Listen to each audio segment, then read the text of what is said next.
because of donors changing their policy. But government of Uganda has moved in.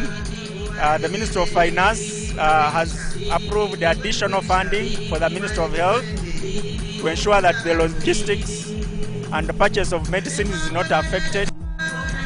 The Ministry of Health has also issued guidelines called the HIV mainstreaming guidelines. And this means that HIV services will no longer be delivered as standalone. It's trying to integrate HIV clinics in the primary healthcare model so that the doctors are able to, when you come in, it can be hypertension, it can be diabetes, it can be HIV. That is more efficient, and the resources are utilized together. So the Ugandans need to know, especially people living HIV, don't be anxious, go to the health facilities. The lines might be a bit long, but be patient. The health professionals are there. The medication will continue to be free of charge. It is not at a cost. So the services will be provided. The Ministry of Health is doing its best. Ministry of Finance is providing additional resources, but we still need prevention.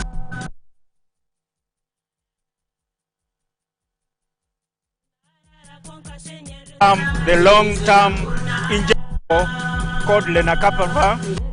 It is so we'd like governments to provide additional resources so that we can make that available for Ugandans, because it addresses many issues. So, but we are on track.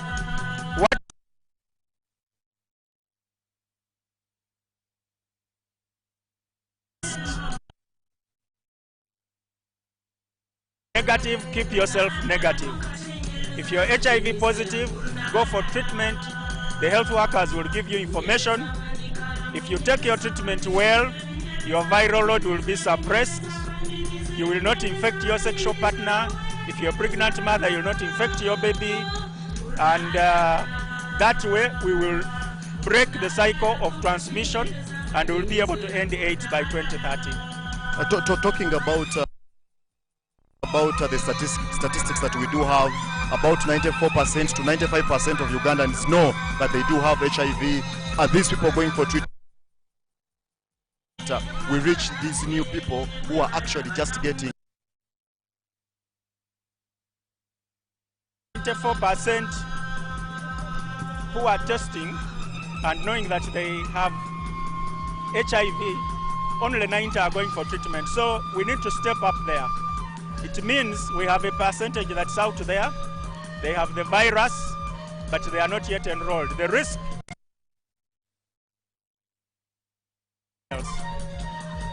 But once we reduce stigma, once we are active, once we support each other, you support your spouse, you encourage them, these people will be able to come out and go for treatment and follow their treatment. For those who have been able to go for treatment, they are doing so well. That's why we have 97% viral load suppression.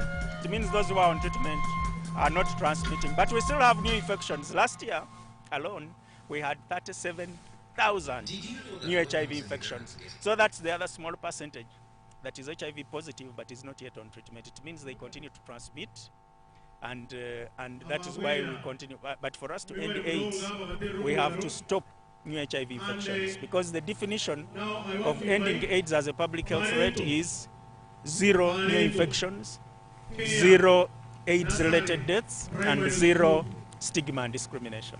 About the hotspots, Director General, I was looking. Moved outside the country, gone to Africa and the entire world.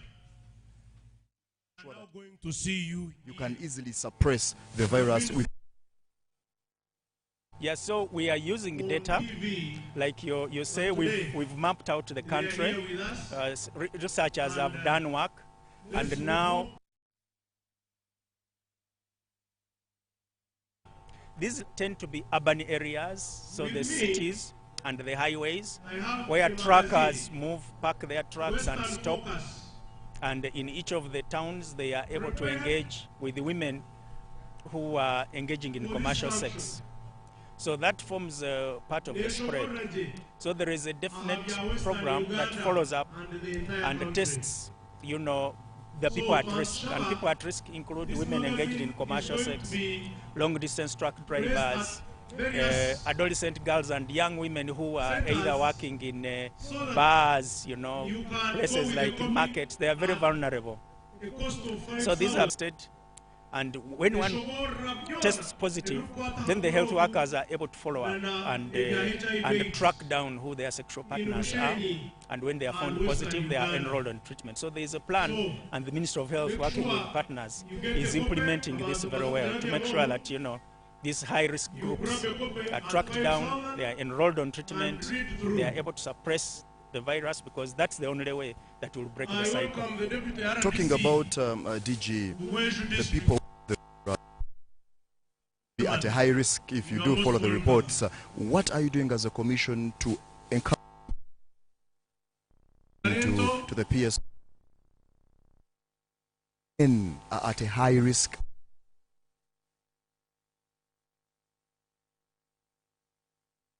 That really men get what they deserve to ensure that this virus. True that men are at high risk, and they are, first of all, one of those we've identified that are affected by stigma. If you visit a typical patient facility, you'll find that it is largely dominated by women and children. So men experience a lot of stigma themselves, because society perceives them as breadwinners, as strong, and that they shouldn't fall sick. So they have been identified. Fast track initiative, the first pillar directive is to engage men. Engage men to close the tap on new infections, especially in relation to adolescent girls and young women. So there are special programs, you know, that target men. First of all, the Ministry of Health has designed programs that go to the workplace, and the most important thing is for men to be given information. That for one, to know your status, you have to test. But also the Ministry of Health has introduced self-testing, because, like we've said, the men do not easily go to the health facilities to test. But they can go to a pharmacy and pick a test kit. If they turn positive, they are given guidelines on what to do next. Go to the health worker, have that test confirmed. So you can see there are specific arrangements, self-testing, services, you know, they have specific facilities that work beyond the working hours, you know, after 5, where men can go in, be tested as much as possible. So yes, men are being, because of the risk at which they stand, they are being targeted, and there are special programs for them. About self-testing, DG, do you encourage people to do self-testing when it comes to this dangerous disease? Yes, we do have different mechanisms in place to ensure that I should know my standards for today. We still have those who fear to go into hospitals. Do you support self-testing when it comes to this dangerous disease? The right reasons. Self-testing should not be done for you to go and engage in sex, because I have heard that there are people self-test kits at home, and you know, when they bring a partner in and they test, and when she's negative, then they go. That is wrong. When you can be, that test can turn out negative when you are in the incubation period, when the antibodies have not yet built up to be picked. So it's very dangerous for you out there to use self-testing as a method of screening for purposes. That was brought because of the stigma, and that those who can use this test are able to go and, you know, from that initial screening, so that if they turn out positive, they go and seek services. If they are negative, there are recommendations on when to do the next test, but also to keep themselves safe. So self-testing should not be used for the purpose of going out to have sex. That will be wrong, and definitely you will have problems if you use it for that purpose. Last one, DG. Your report has a number of findings, but what is that key finding that you wish to tell a Ugandan who is watching you right now? One of the findings in our report is that we still have babies being born and becoming HIV positive from HIV positive mothers. Last year, we had 4,700 babies.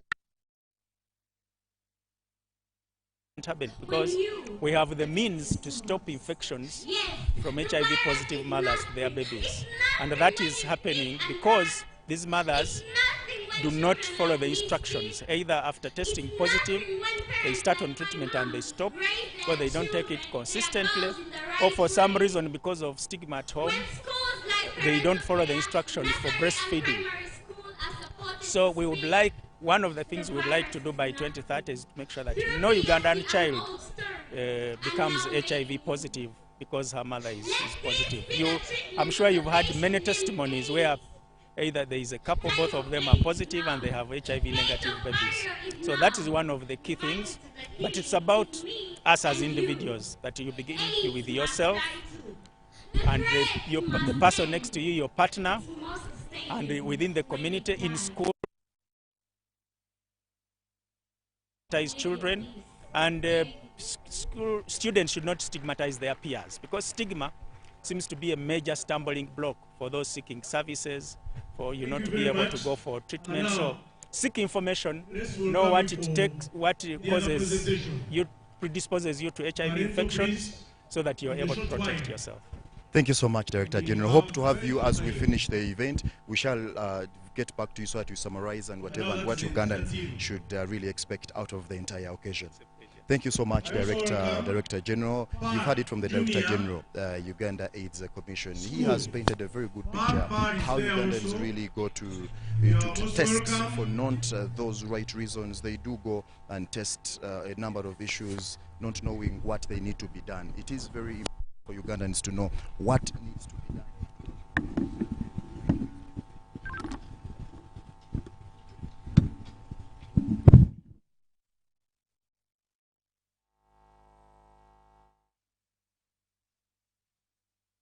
When they do have HIV/AIDS, what does that mean?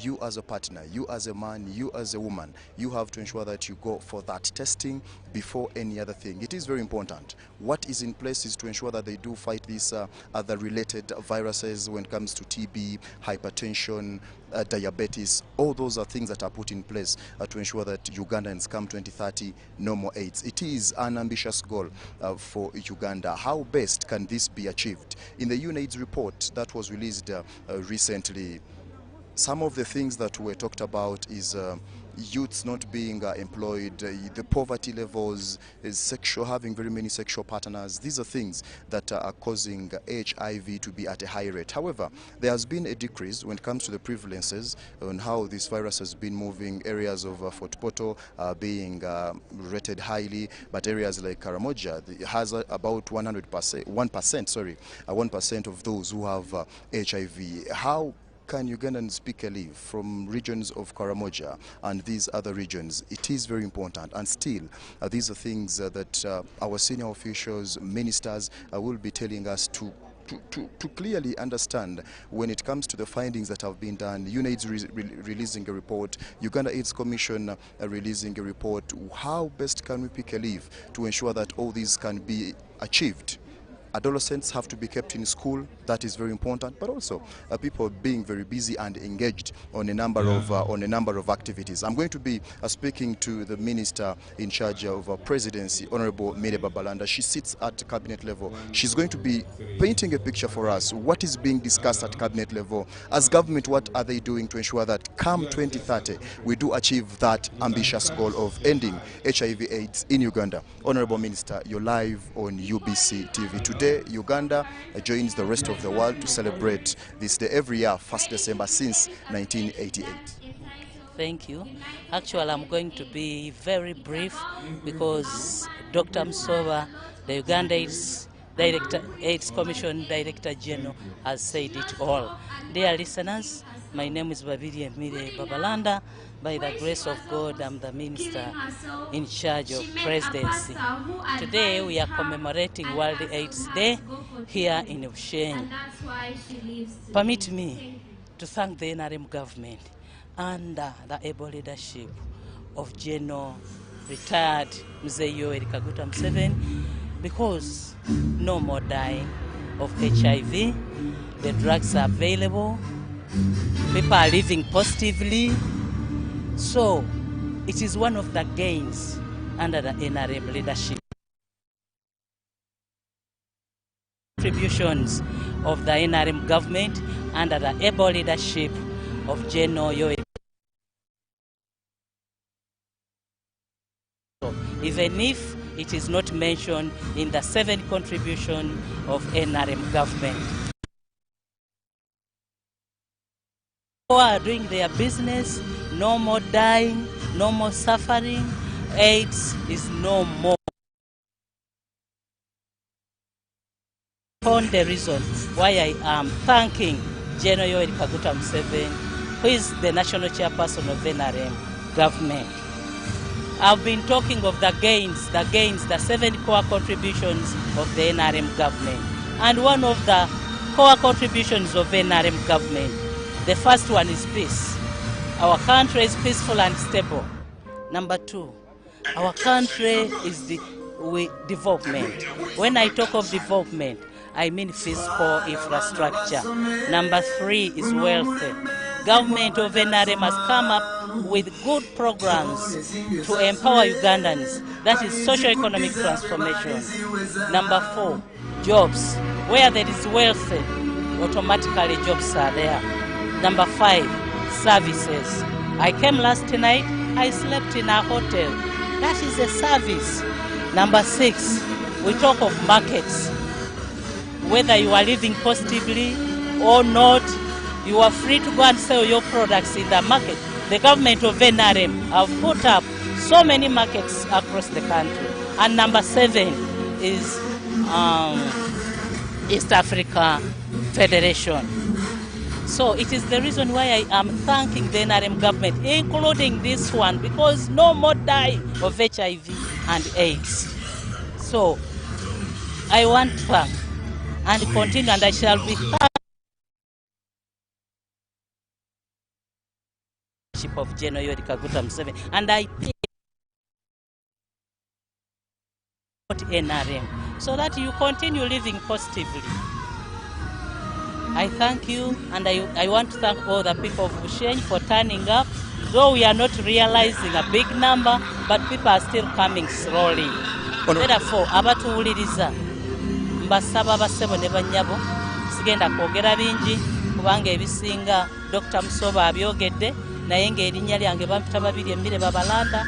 Njagala okwebaza gavumenti ya NRM wansi w'obukulembeze bw'Oweekitiibwa General Yoweri Kaguta Museveni olw'okuba nti baatunula mu nsonga eno ey'okuwonya abantu baffe akakooko akawuka ka siriimu, nti abantu baffe tebakyafa kubanga siriimu.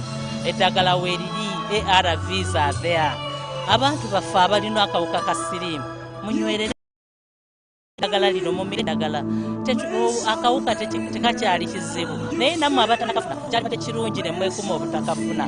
Nammwe abakafunye ne musigala nga muli ku ddagala okulaba nti kino tekikyali kizibu, tetukyeraliikirira nti tugenda kufa kubanga siriimu, kubanga akakooko here in Bushenyi they call it akakooko, okuba nti abantu baffe bagenda kufa. Lwaki kino nakyo nze nkifudde oba nkitadde ku gains za NRM government wansi w'obukulembeze bwa President Yoweri Kaguta Museveni, nti eddagala weeriri, abantu baffe tebakyafa, abantu baffe are living positively. Akawuka omuntu atambula bulungi n'otasobola nakutegeera nti alina akawuka ka siriimu bw'abanga amize eddagala lye obulungi. Y'ensonga lwaki tusobodde okulaba nti tujja n'eno abantu baffe bategeere nti siriimu gyali, siriimu tuli naye abantu tebakyafa siriimu kubanga wansi w'obukulembeze bwa General Yoweri Kaguta Museveni eddagala weeriri, abantu tebakyafa. Newankubadde nga mulwadde wa siriimu atambula bulungi n'otasobola nakumuricognizinga nti alina akawuka ka siriimu. Bantu mmwe mbakubiriza omulanga nti mubeere ku ddagala, mubeere ku ddagala, mujja kufa bukadde, temukyafa siriimu. Kaakati nno abantu bene Bushenyi wetubasabira akalulu ka NRM, mutuyambe mutuweere Oweekitiibwa retired General Yoweri Kaguta Museveni, omukulembeze w'eggwanga era national chairman wa NRM party, ate era ne ba flag bearers bonna mugende mu maaso okulivinga positively, mubeere ku ddagala lyammwe. Nze ndiyise gain, one of the gains ze tulina wansi w'obukulembeze bw'ekitiibwa General Yoweri Kaguta Museveni mu gavumenti ye ya NRM. Mwebala okumpuliriza nga January 15 ffenna tulonde NRM, tulonde President Museveni, tulonde ba flag bearers bonna n'abantu baffe bonna okuviira ddala waggulu okutuuka wansi. Gw'oli mujjawa akulowoozaako n'agamba nti fa bukadde yadde olina akawuka kasirimu. Mwebale nnyo, mwebale. Honorable Anziru Seko, she has mentioned about a number of issues, talking about the gains that the NRM government is celebrating at this particular time. It is true the NRM government has put up a number of issues in place to ensure that Ugandans can be happy, Ugandans can live positively without HIV, Ugandans can have that happy life when it comes to the health sector. The interventions that are put in place, the gains that are being talked about, how best can these all be achieved and maintained? When you look at the UNAIDS report that was released recently by the ED of UNAIDS, that is Dr. Winnie Ganyimat, she did state it clearly that jobs, poverty level amongst the youths is one of the issues that are bringing up the HIV/AIDS we are talking about. But I will pose some of these questions as well to the Honorable Minister of Local Government, Honorable Raphael Majezi. Honorable, you're live on UBC. Thank you so much for honoring the invitation. Thank you so much for being here. As the Minister of Local Government, you do sit at at cabinet level. A number of things are under your docket, not only programs that those are some of the things you have in your docket, but also health. You have to ensure that the areas you command, the areas you lead really are living positively when it comes to issues concerning health. Honorable. Thank you very much. Friends, apart from being a Minister of Local Government, this is my home. So Karibu, welcome home. I want to thank the government for deciding to bring the World AIDS Day commemoration to Bushenyi this year. We are proud, and I've been with the organizing team, I've been with the stakeholders, especially on Saturday. We had the National Prayer and Thanksgiving function at the district headquarters. And yesterday we had the Mpumo Run. All this aimed at achieving certain things at the local level. Local government is where things happen. Talk about health, this is where the health units are. Talk about education under decentralization. It's the local governments responsible for the schools. Talk about community mobilization. There is no way we're going to mobilize the community without the local leaders. Talk about wealth creation. They are implemented at the locality. So, of 1.2 million from LOC1 to the ministry level. This is big. So I'm glad that I joined the partners and local government leaders this weekend to agree on certain things. And on Saturday, we committed ourselves to support the call of His Excellency the President, his determination to end HIV and AIDS in Uganda by 2030. And that means end infection. That means end stigma. And that means end death. How do we do it? Well, I know that there is some bit of decline in support by some donors.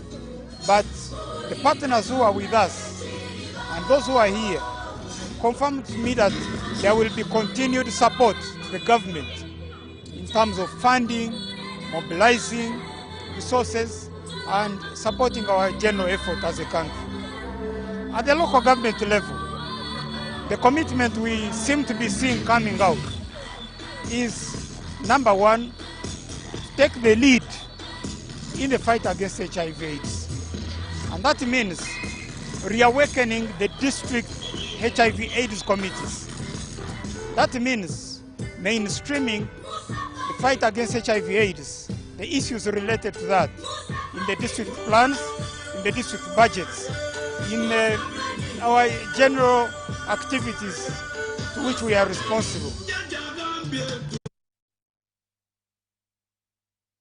Informed me, I should inform the president. We are going to ensure that we commit ourselves to minimum 1% of the budget towards the fight of HIV/AIDS and other diseases related to that. And we also are going to see how we mobilize them so that we support the request by the National Forum of Persons Living with HIV and AIDS in Uganda for construction of their offices. We think it can be done if we provide, say, 1 million per district and city and municipality. That would raise about 176 million shillings.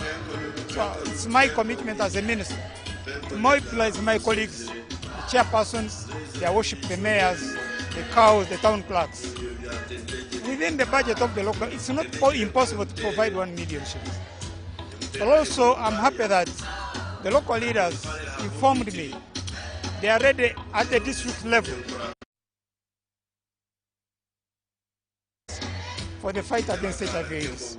Because in each district, we seem to be seeing a team, an NGO, an organized group of persons living with HIV and AIDS who are boldly ready to come out and say, here we are, ready to end this infection. So I'll talk to my colleagues to see, can we, within our facilities, identify a coordinating office at the district level. But also finally, to be good examples, we leaders, we must be good examples.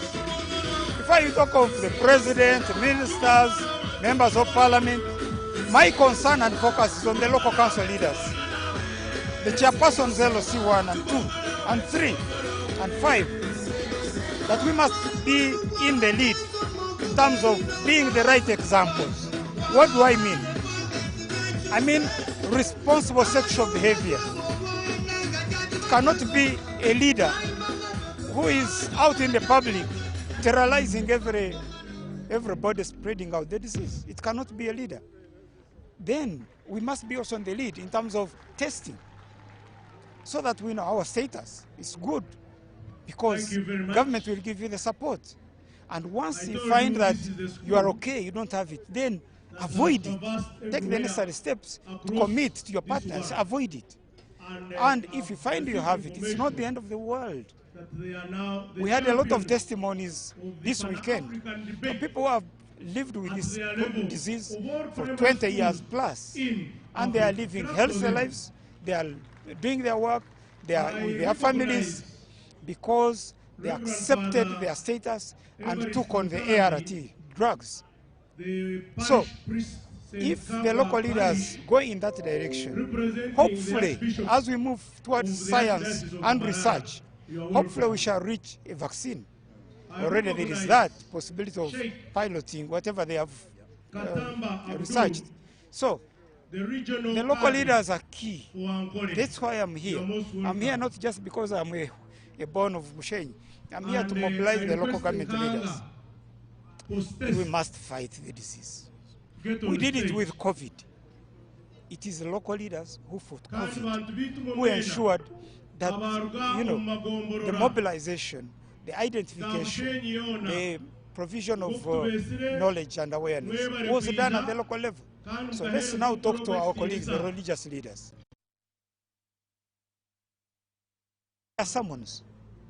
Let's talk to our colleagues in the media. You guys, that you commit a bit of time every day to talk about HIV and AIDS. This thing can be ended by 2030. Honorable, the UNAIDS report has it that poverty, lack of jobs, more so in the youths. That is in the recent report that was released. You've talked about wealth creation. What are you doing as the minister sitting at cabinet level, as government, to ensure that youths can really get the jobs that they deserve, to maybe to stop being redundant and engaging in acts that might bring this virus back on board. It's not just the youth, it's every Ugandan who is supposed to have an income, and you are living in subsistence, simply working from hand to mouth, sometimes barely surviving. If you are in that situation, then you are easily prone to this kind of challenge, because you'll get some of the, not just young people, but even the mature people, because you are facing a certain situation, a certain need, you are open to infection. You're looking for alternatives from anybody.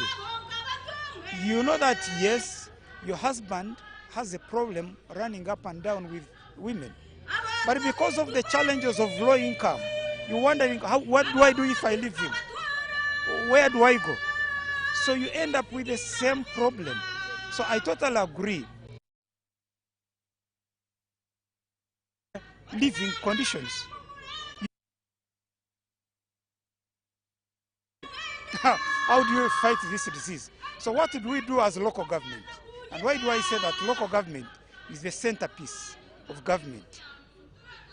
When you look at the programs of government for wealth creation, whether it's PDM, whether it's yoga, youth livelihood fund, women empowerment, for the elderly and so on, the implementation of these programs is at the local level. So my call is on the local government leaders. Let us ensure strong, effective implementation of government programs, because the president prioritizing wealth is very clear in his mind of the link between wealth, nutrition, and the fight against HIV. For me, that is clear. And then he's of recent now also pointed out, you're talking about jobs for the youth. Jobs cannot be in government offices, because you're talking of 480,000 people only out of 48 million Ugandans. We cannot all go to fight for that. But that's why the president says, where are the jobs? They are in household wealth creation programs. They are in skilling the youth. And wherever the president has gone, he has pointed out, the minute you skill this young person, then with his carpentry workshop, then in her salon, she's able to employ 2 other people. That is jobs. It is in industrialization and manufacturing. And I'm glad that the local governments, since 2-3 years ago, committed 200 acres, 300 acres, 500 acres of land for investors who want to invest in factories and value addition facilities in their areas. That's the best way to create jobs. Otherwise, you cannot tell me, Minister of Local Government, I want a job in local government. Which one? You want me to send away cows? The cows are only 130. How many of you can become now cows? The town clerks are only 31 for municipalities. So, yes, you can be trained in public administration, but I want to believe you can use that knowledge in managing your private enterprise. So privatization, local investment, wealth creation, that's where the jobs are. Thank you, Those sir. are at the local government level. Thank you so much, Honorable Minister for Local Government, Raphael Magezi.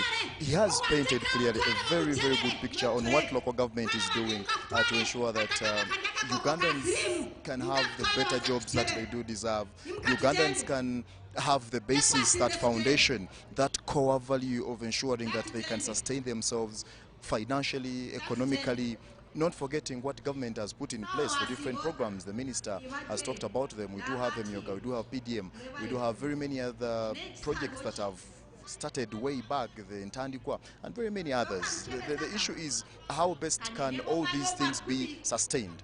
The UNAIDS report that was released, yes, in 2025, they did talk about sustainability plans. UNAIDS is working with about 30 other countries to ensure that they have sustainability plans. Part of those countries, we do have Uganda, we do have Cote d'Ivoire, we do have Tanzania, and very many other districts. So how do we ensure that all this can be achieved? It is very important, but of course, we are waiting for the Vice President of Uganda, Major General Jessica Alupo, who is the guest of honor, and she will be representing the President campaigns. I'm going to be talking to the chairperson of the Education Service Commission. Education plays a very, very pivotal role to ensure that adolescents are kept in school. What do they teach these youths? When they are done from school, how best can they carry on the message to the public and wherever they go to have a better future? Doctor, thank you so much, Mr. Samuel Lukoba, right? Lugoga, thank you so much for the correction. Education Service Commission, what do you have in place? The unit report has it clearly that we must keep adolescents in school. But what message, what do you tell these children to ensure that come 2030, no more AIDS in Uganda? I will hold the mic.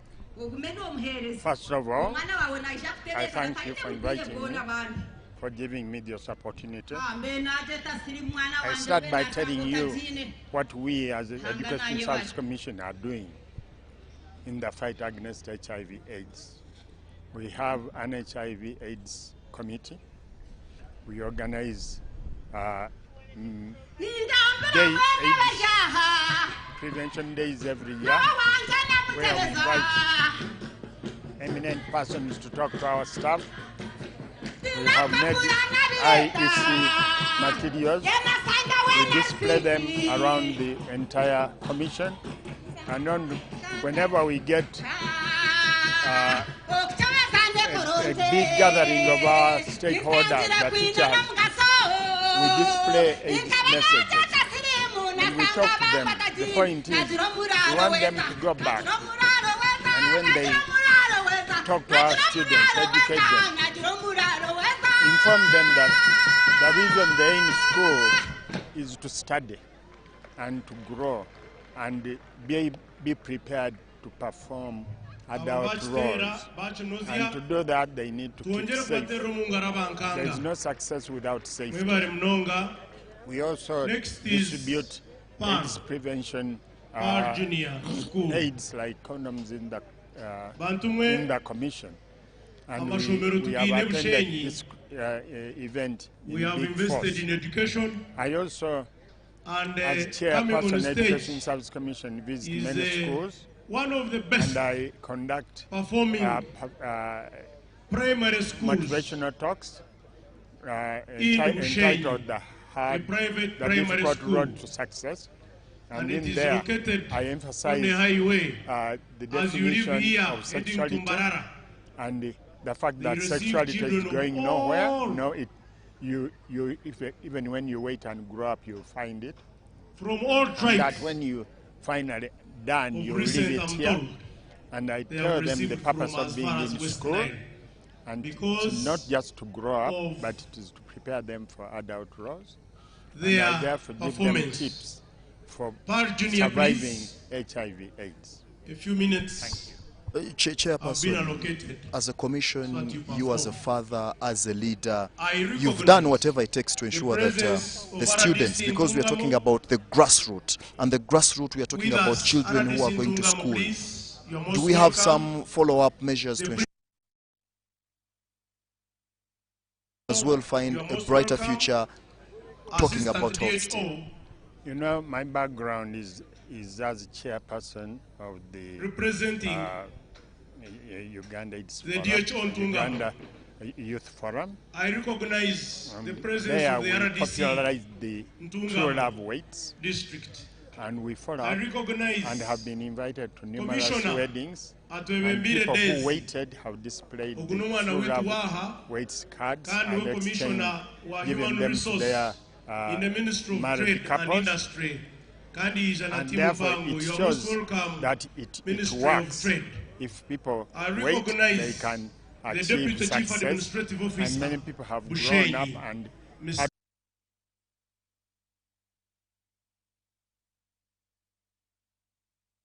Dr. I Steele, recognize whatever we are talking about, the choices we make, meantime, all lives, Paris millions ready. of Ugandans, millions of people elsewhere in the world are depending on the choices we make. How best can we come up with better?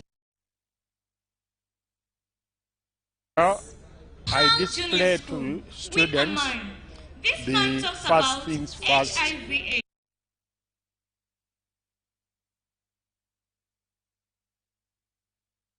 Discuss with them things that are urgent and important. lives, but I also tell them, and these are usually fun, prioritizing phone calls and things like that. Those are not important. And then I tell them about things that are not important and not urgent. And these are the gospel they involve themselves in, talking all day long about Man U and Chelsea and things like that, and engaging in loose talk that's not urgent and not important. And then I conclude by telling them where they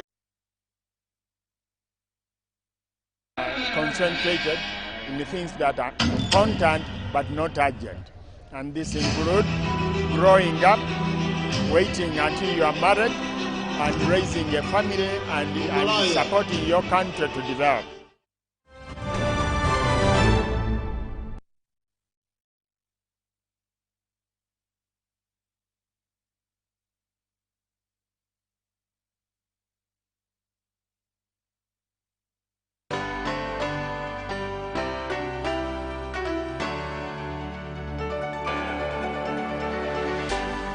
UBC, inspiring Uganda. Exercise can't be sustained. Eating can't be stopped. It's even harder to lose weight. Come and give it a try. Ginshikang L-carnitine chromium capsules. Plant extract, scientific ratio. Take 3 capsules each time. The active ingredient accelerates fat burning,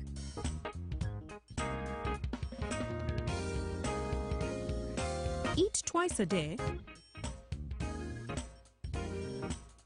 don't take a detour.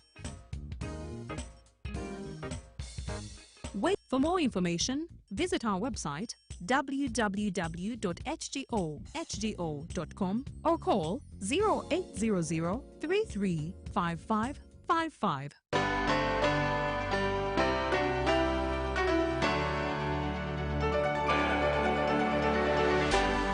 UBC, inspiring Uganda.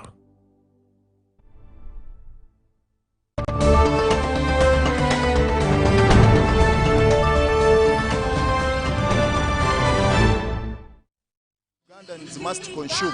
It's not only for the youths, not only for the children, not only for the schools, but the entire country and world at large. The message is that this country belongs to us all, and our future are our children. And whether we want it or not, we will leave our country to our children. We had better spend time to prepare them for tomorrow, instead of being preoccupied in preparing for them, building mansions and making sure we leave wealth with them, which will be squandered. Instead, we should make sure that our children, the children we leave, have strong stamina. They are able to carry this country forward. And to do that, we need them to avoid catching AIDS. Thank you very much. Thank you so much, Chairperson, Education Service Commission. Thank you so much for that insight. Ladies and gentlemen, I'm going to be handing over to the technical crew. We are going to be getting a feel of what exactly is happening, what is happening. We do have different dignitaries who are in place here. The Vice President, who is the guest of honor, will be arriving anytime from now. But we in the tent, we do have different dignitaries. We do have ministers. We do have religious leaders. We do have officers, policemen. We do have those from Uganda prisons. We do have children. We do have a number of people. I've seen senior officials from United Nations. I've seen those from World Health Organization. That is WHO. That is an organization in charge of issues concerning health around the world. We do have students who are doing a number of performances, acting things that Ugandans need to know to ensure that they do fight this disease, HIV/AIDS. We are talking about the ambitious goal that Uganda has is to fight this disease.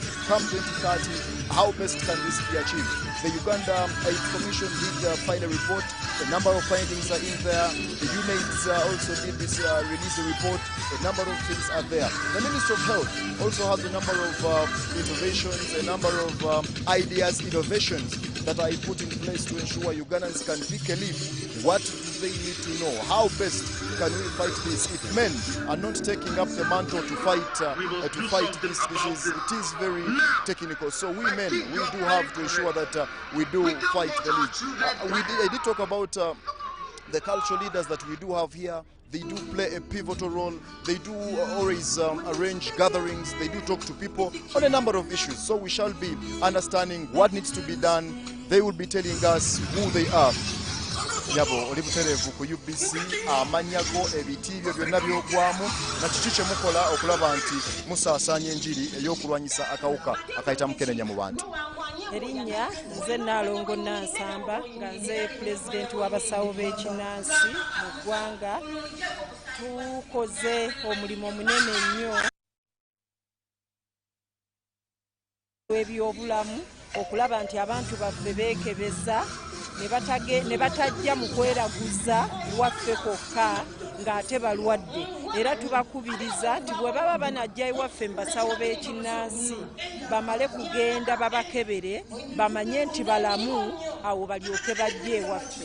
Era tukoze omulimu munene nnyo okugamba abasawo b'ekinnansi obutakwata jirita kugisaza muntu ate ne baddamu ne bagisaza ne ku muntu omulala.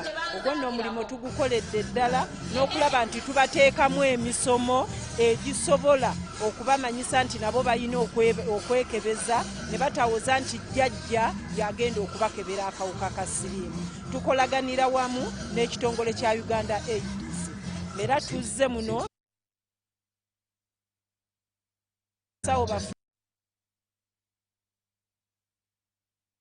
wangwa n'ennono okulaba nga tubasomesa bayina amakanisa oba amasinzizo nga bakuŋŋaanya abantu bangi buli lunaku. Kati nga tufuba okulaba nga tubasomesa bamanye nti balina okuŋŋaanya abantu naye ng'abantu be bakuŋŋaanya balamu nga tebalina kawuka ka siriimu. Era twebaza gavumenti yaffe eno eya Pulezidenti Museveni kubanga naffe abasawo b'ekinnansi tusobole okutambulira awamu nayo.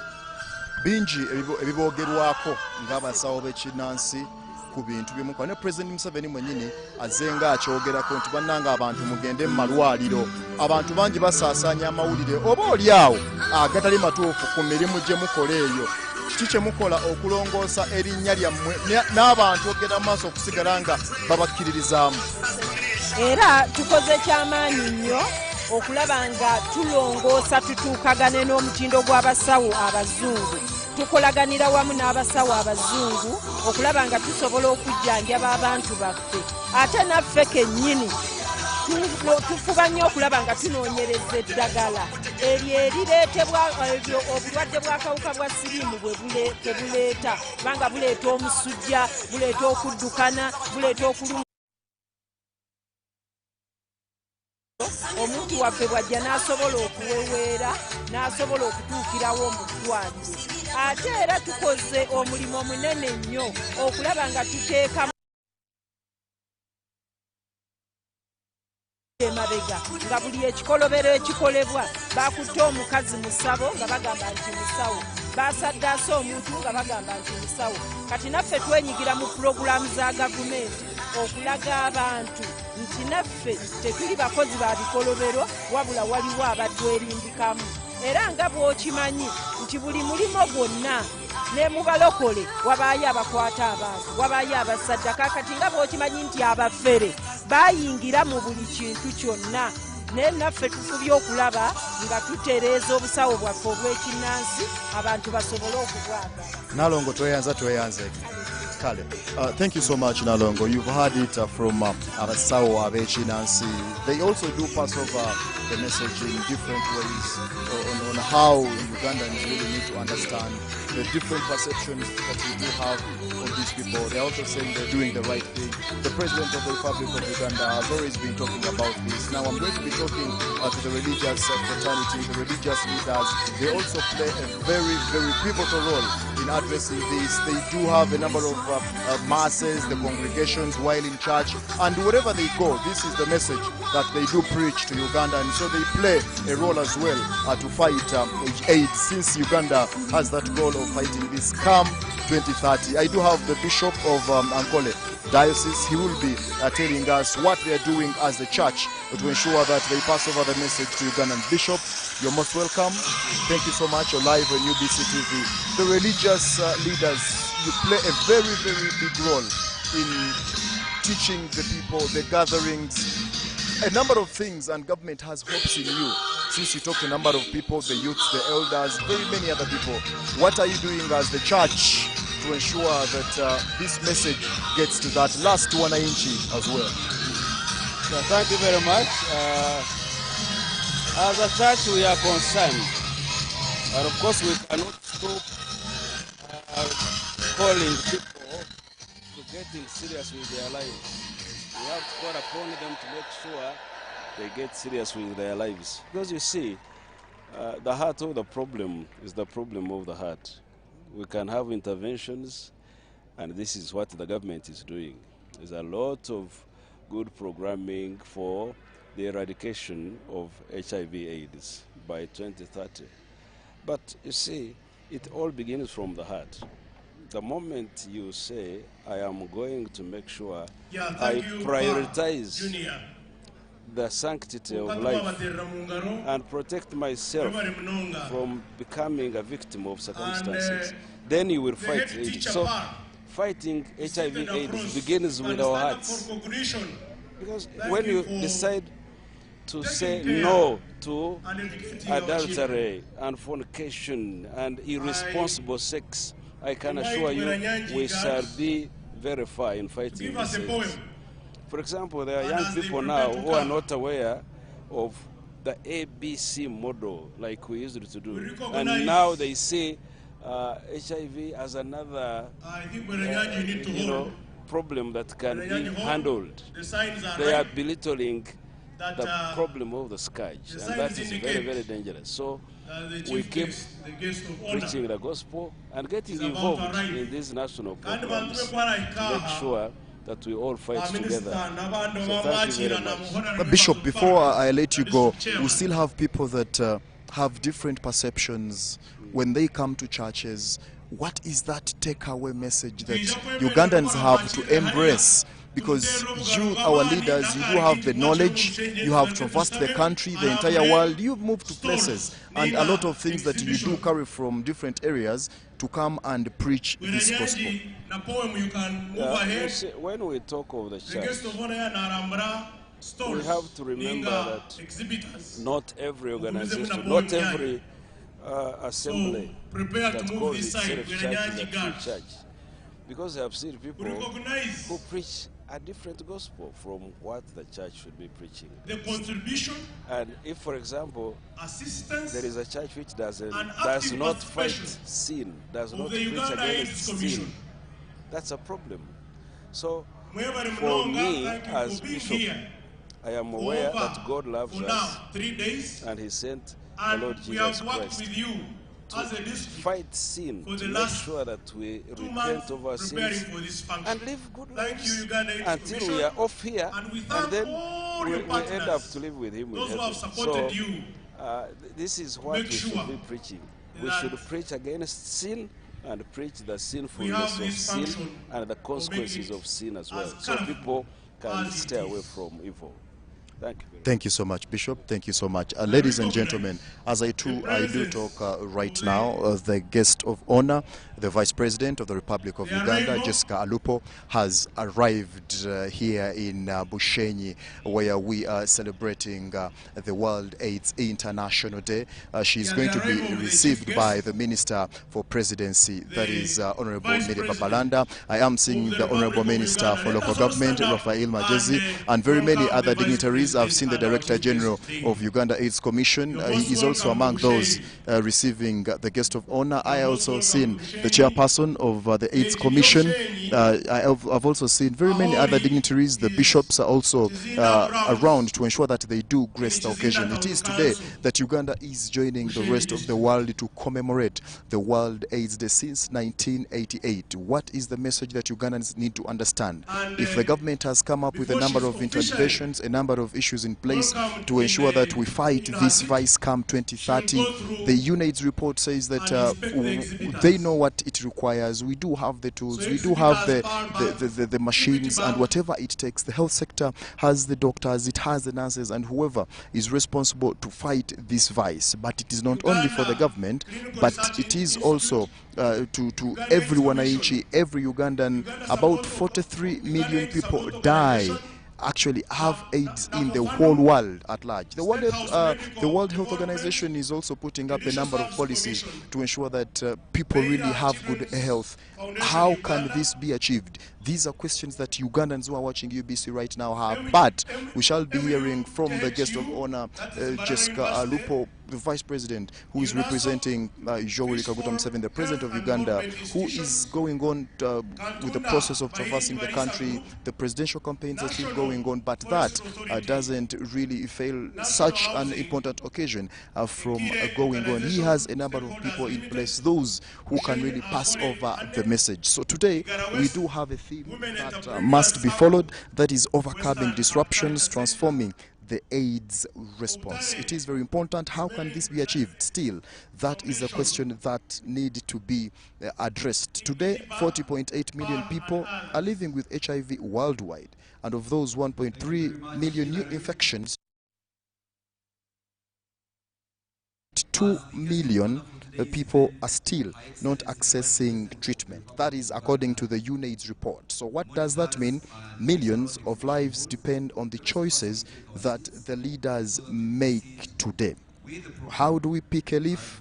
Well, to give you a geographical graph on how things are happening, HIV infections fall in hotspot districts.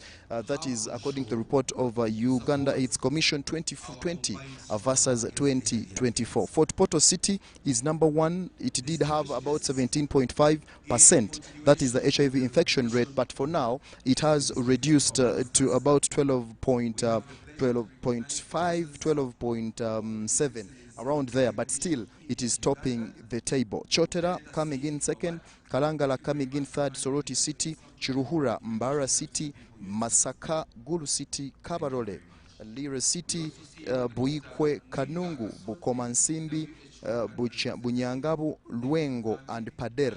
That is part of the graph that was released by the Uganda AIDS Commission. Now, what needs to be done? The political leadership and ownership needs to be embraced. Greater accountability and integration of HIV responsibilities into all levels of government is one of the core values that really is on the roadmap, focusing on the 5 key domains on what needs to be done to ensure that come 2030 we do not have AIDS in Uganda. Now, the Vice President, Jessica Alupo, is visiting a number of tents, as you can see, being accompanied by the different honorable ministers, the Director Generals, and other dignitaries who are escorting her to the different tents to show her what is being exhibited, what needs to be done, and maybe it is from that she will be giving us whatever she has prepared from government for Ugandans. Going back to the roadmap, focusing on the 5 key domains, we do have enabling environment, that is revising or removing policies that hinder access to HIV services and promoting those that encourage update. That is number 2. And 3, the domestic resource mobilization. I did say earlier that UNAIDS is working with a number of about 30 countries, Uganda, Kenya, Tanzania, Cote d'Ivoire, South Africa, and very many others, to see how best they can come up with a sustainability plan of ensuring that come 2030 this ambitious goal is achieved. So about the domestic revenue mobilization, tapping into private sector contributions and community structures to spread messages and mobilize support is part of the things that the government is looking at or think can help to fight the vice. The programmatic integration, that is mainstreaming HIV services into existing sectors like health, education, agriculture, gender and security. And lastly, there is the system of resilience, equipping facilities to serve multiple health needs, ensuring continued operation during funding downtowns. Those are the 5 key pillars that are being looked at to ensure that Ugandans can really follow those policies to ensure that come 2030 no more AIDS in Uganda. Now, the map of Uganda clearly also shows the geographical variations in the HIV prevalence, and when you do look at that, we do have Bunyoro. Bunyoro has about 4.7%, Tororo 4.9%, Ankole 6.3%, Chigezi 4.9%, Acholi 7.0%, Teso 3.3%. That is according to the different variations and the HIV prevalence on how things are happening. To give you a brief, for those who are joining us, we are coming to you live from Bushenyi, where the guest of honor, Her Excellency Jessica Alupo, is representing the President of Uganda as Uganda joins the rest of the world in commemorating the International World AIDS Day.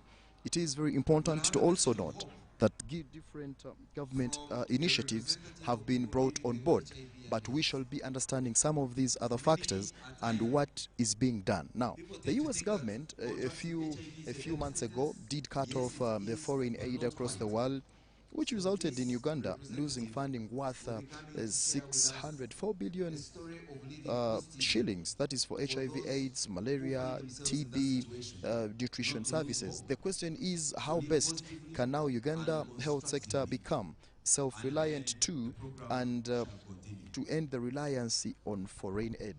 Well, the minister here has talked about how the government of Uganda is ready to ensure that they invest in more money, increase on the budget when it comes to the health sector, to ensure that some of these things can really be fought without relying on the foreign aid. The question is also now, failure to reach the 2030 global HIV targets of the next global AIDS strategy could result in an additional 3.3 million new HIV infections between 2025 and 2030.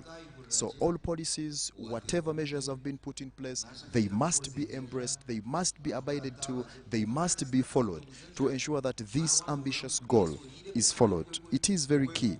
But also, how is the ministry strengthening community to really ensure that they take this at heart to have a very successful response? Remember, the voices of the community, the leadership, and the lived experience drive progress and accountability. And lastly, before still I hand over to the technical crew to give you a feel of what exactly is happening, is new HIV infections in Uganda have dropped from 96,000 in 2010 to 37,000 in 2024, and AIDS death from 56,000 to 20,000 according to Uganda AIDS Commission. As I hand over, it is very important to as well note that whatever has to be achieved when it comes to the global AIDS strategy is to ensure that Ugandans and everyone, the wananchi, follow whatever is there in place, the policies put in place, the strategies to ensure that this goal is achieved come 2030. Otherwise, between 2025 to 2030, we might have other HIV infections to ensure that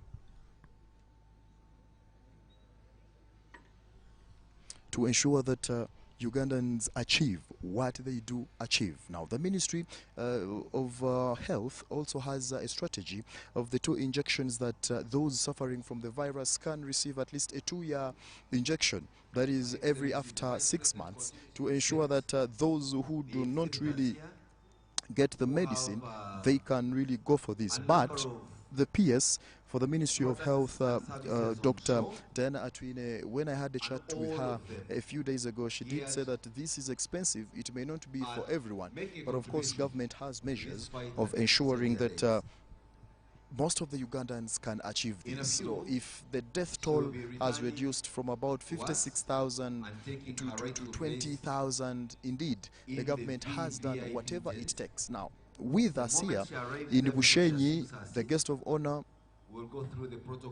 Her Excellency the Vice President of the Republic of Uganda, Jessica Alupo. She is visiting a number of tents, a number of things have been exhibited, so she is appreciating what has been put in place, what has been organized by the Ankole region, what is there that she has to earmark to ensure that Ugandans as well pick a leaf. That is according to her speech that she will be giving, since she is representing the President of the Republic of Uganda, His Excellency, General Joel Kaguta Museveni, who is still going on with his campaign trail. We do understand that he is within the region, but of course he has sent a representative who will be telling us what government has in place as Uganda commemorates 1st December every year since 1988, when it was designated to create awareness about the HIV/AIDS virus, the disease, but also to mourn those who have passed on with this disease. We do have a number of people around here in Bushenyi who have joined. Most of you people who are watching us from wherever you are, from the different parts of the country, to commemorate this day. We do have schools, we do have students, we do have the village fraternity that are all here, and they are embracing this occasion. We do have religious leaders, we do have officials from the World Health Organization, we do have officials from the Ministry of Health, we do have officers from the Uganda Prison Services, Uganda Police Force, the UPDF. All are here to really grace this occasion. What does that mean?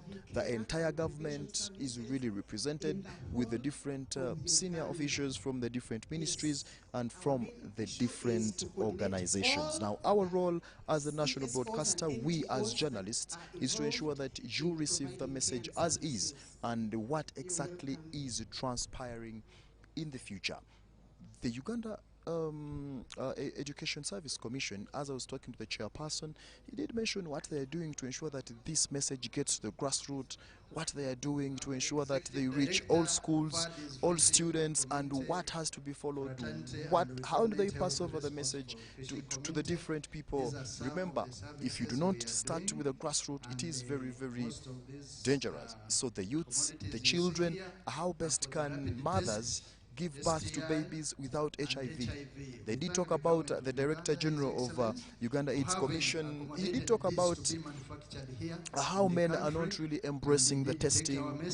They do have the fear, the stigmatization. They do not want to carry the mantle. But it gets back to you as a Ugandan to ensure that you fight this vice. How best can all this be achieved? Now, those are things that you as a Ugandan, you must ask yourself to ensure that you play a role, a practical role.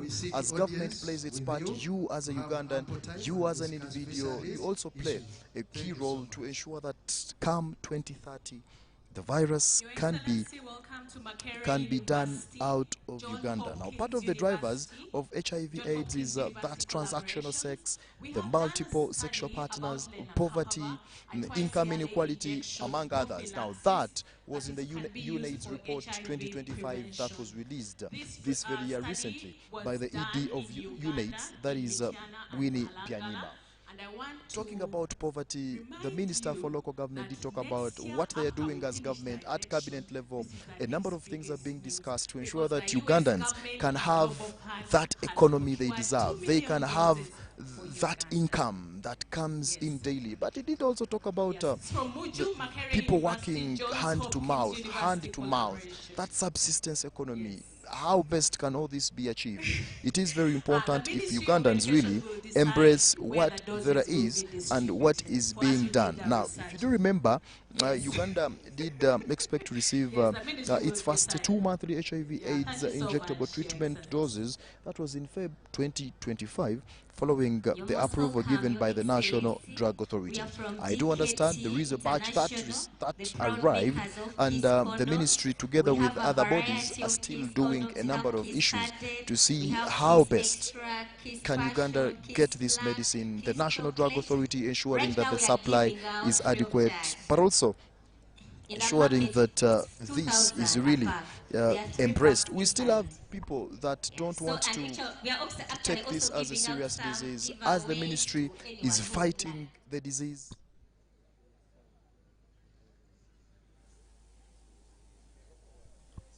All right now, ladies and gentlemen, let me hand over to the technical crew and we get the feel on how the Vice President is going around the different exhibitions that have been put in place, but also appreciate what you guys have put in place. You're welcome, Your Excellency. So this is Baylor College of Medicine. On our stall, we have a call center, which we call the National HIV and Health Consultation Call Center. So in this call center, we aid consultations to do with HIV and TB care and treatment. So a healthcare worker can call in and consult us, and we guide. Then my colleague here is under the Community Advisory Board that does research in Baylor Foundation Uganda. So we are linked between the community and the research. Yes. All right, thank you so much. You are welcome, Your Excellency. This is the Judicial Service Commission, the People's Bridge to Justice. In addition to recruiting and disciplining for the judiciary, we have a mandate of civic awareness, educating people on various aspects of the law and administration of justice in Uganda, ensuring justice for all. Yes, we have a package here for you and our other dignified guests. Yes. Sometimes they face stigma. Sometimes they face difficulty in accessing courts. So we have here a handbook that is written in P7 level English that can be used by all Ugandans in various institutions regard to the law and access to justice. Yes.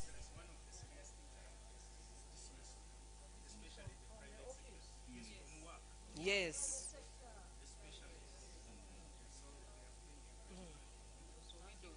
Thank you.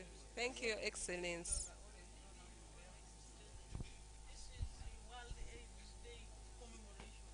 Yes, from State House, Medical Department, HIV mainstream. This is what we normally do at our workplace. We make sure we test our staff, and when they have any issues, we direct them where they can go for help.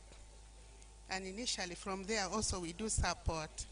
And this book is also not just a book, it has some information. Yes, yes. This one is it uses saliva. Yes. This book here is just not an ordinary book. It has some information, because when you give them flyers, they always throw away. So they are not. So the contents are here. We are creating awareness. First page. Yeah. The information, not just the pictures. The information, yes. And this time we have also added the calendar. Yes.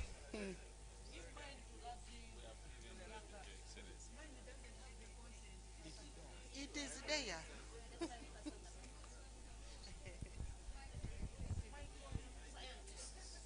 You're most welcome, Your Excellency. This is Microhem Scientific. They are pioneers. We are pioneers in local manufacturing of IVD testing kits.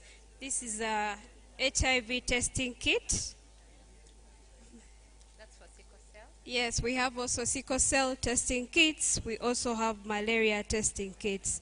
Our 4 pillars are affordability, availability, and high quality, to reduce the dependency on importation. A pack of 25. Yes, that is an HIV testing kit. It has everything. It has the precursors.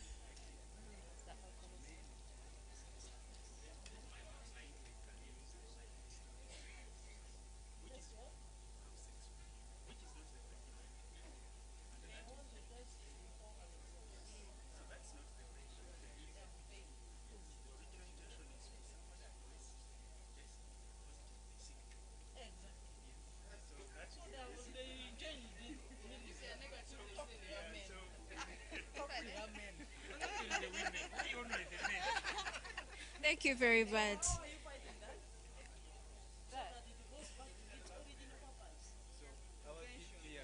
It's a profession. It's for professional use. It's not a self-test. We are expanding, and we're also doing self-testing. You are welcome, Your Excellency. This is the National Forum of People Living with HIV, and we are the reason this day happens. We live with HIV, and we are organized in a national network that has 135 district networks, 10 national networks, and 10 city forums. Our main role, I won't go into detail, is to bring our lived experiences into the national policy, programming, service delivery, but also to monitor the quality of services. We also do pharmacovigilance. If medication is not working well, we bring the story to the government to change. We provide psychosocial support. We have an AIDS helpline where those who are still having issues with disclosure, we provide online counseling. But today, Your Excellency, this is not what we are talking about. The funding cuts have affected us so much. We have, our networks are closed, but the secretariat that is coordinating is shut down. Uganda AIDS Commission has given us one desk to sit, but we are coordinating the country.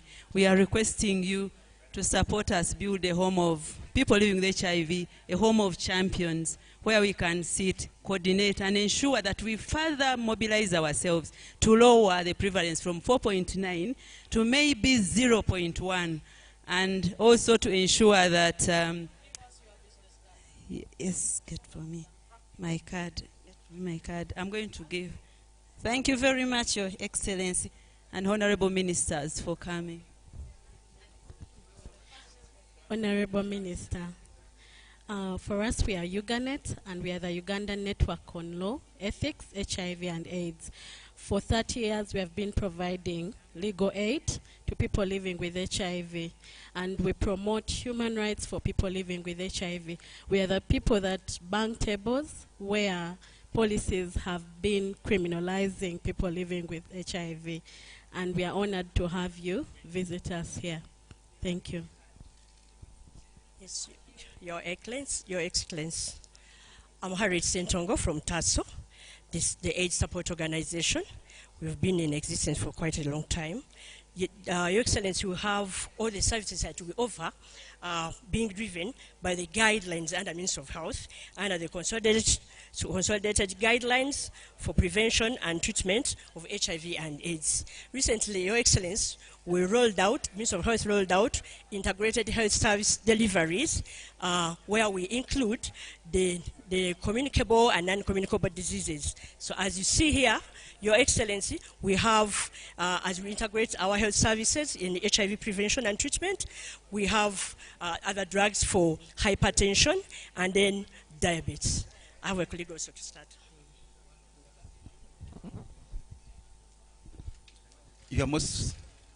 Your Excellency, you are most welcome. This is Uganda AIDS Commission, the staff here. We've got our Director General with us here. If he can be closer, and the chairperson of the board is us. And our minister, whom we love so much for the presidency, is here with us. So Uganda AIDS Commission is complete. And the Minister for Local Government, the one we partner to implement the Presidential Fast Track Initiative. We can't do without the local government and in partnership. That's why we're here in Bushenyi, because Bushenyi is one of the most active local governments that we are working with. So we are implementing the Presidential Fast Track Initiative, Your Excellency, and there is a report here on how much we have been able to do, and a lot is being achieved. We appreciate your coming.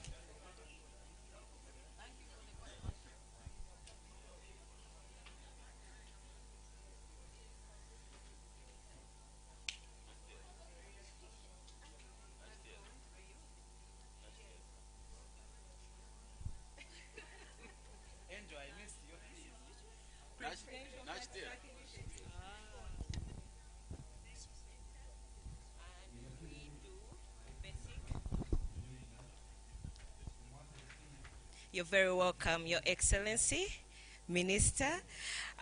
This is the Joint Clinical Research Center, and we not only provide services in treatment and prevention of HIV, but we are also into basic science, looking at a cure for HIV.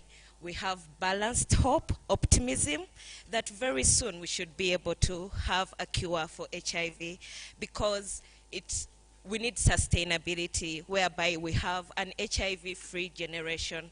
So we are pushing prevention strategies, treatment, but also looking into a cure. And as the pathogen economy work is going on, we are saying that if we can provide a cure, we would not only provide jobs, we'll have a more productive economy, and also be able to give these services to people within the African region. So you're most welcome. Thank you. So we've done preclinical studies, and we know that molecular tools like CRISPR can be able to cure HIV. Yes, so we are going into animal studies. Yes, there is hope, definitely.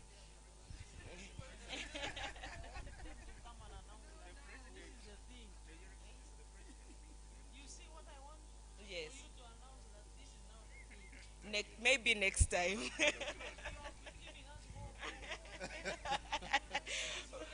Yes, but we give you hope, an end result, a tangible one.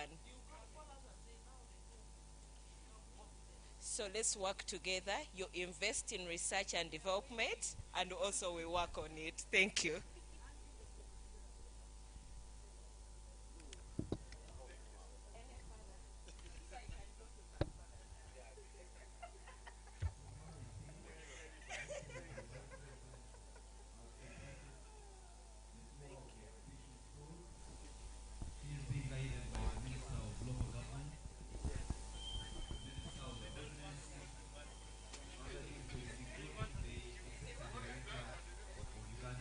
Thank you.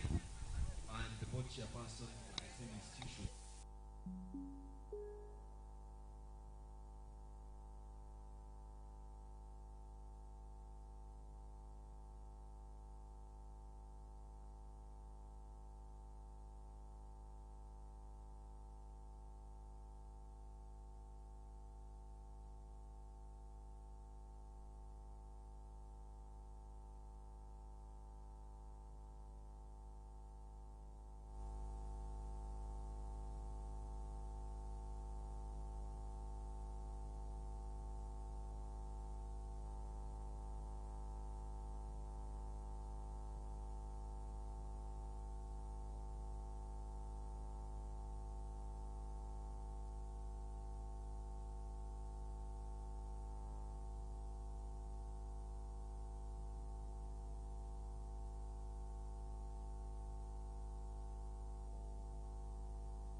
East African anthem.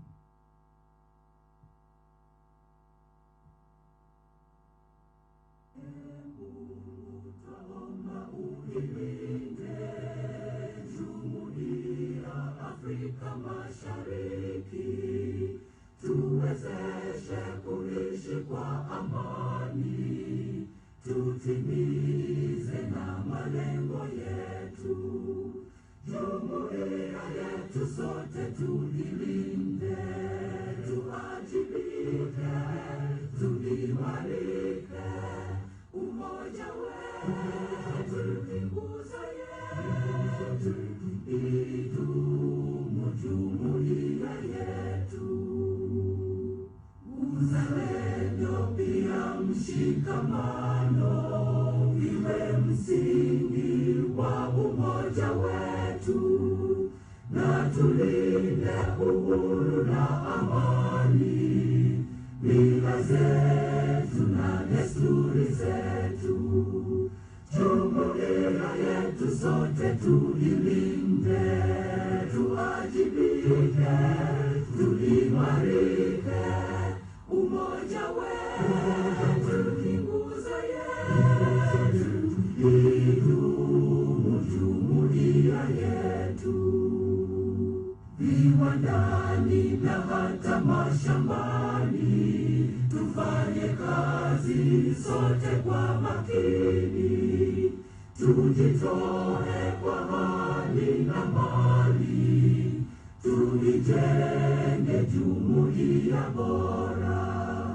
Jumuiya yetu sote tulilinde, tuajibike, tuimarike, umoja wetu ni nguzo yetu, idumu jumuiya yetu.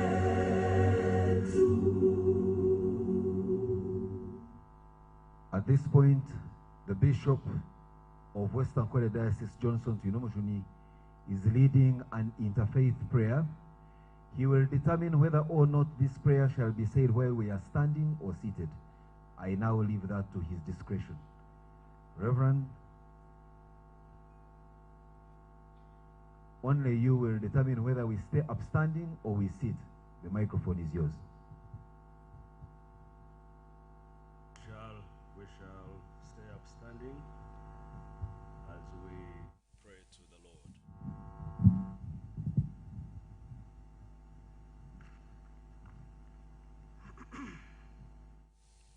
Bismillahirrahmanirrahim. Ntumusima mukamarahanga omnyambabazi, mukamarahanga ntukusima abo kutusya ahizoberi ukaturundanira aha hamwe omwaka ogu. Ntukusimira rukundo eyotorekere n'okuturinda ukaturiisa kandi ukatunywesa. Ntukusima ahabe bitwine byona kandi ntukusimira ihanga ritu eri Uganda. Mbwenu izoberi mukamarahanga twayemerera aha kandi twayerurandira aha omu maisho gawe omuri Bushenyi omu kicwekete kya Kizinda kongera kwijuka oburwire obwa siriimu narishi HIV. Mukamarahanga ntumanya ngwe ekibi n'ekirungi nibirwa omu maisho gawe kandi omu bushobozi bwawe. Ntukushaba mukamarahanga omu mazima oyiheho oburwire obu narishi obukyendeze. Mukamarahanga ntukusiima okureba ngu ntwijuke ekireki obwo turi n'abembezi bitu ab'ihanga eri. Weshitiinisa president w'ihanga azwekiirwe vice president weye. Mukamarahanga ntukusimbira obwebembezi obwe burungi obu batorekire kandi n'amaani mingi agi batwiremu omu kurwanyisa endwire nk'ezi.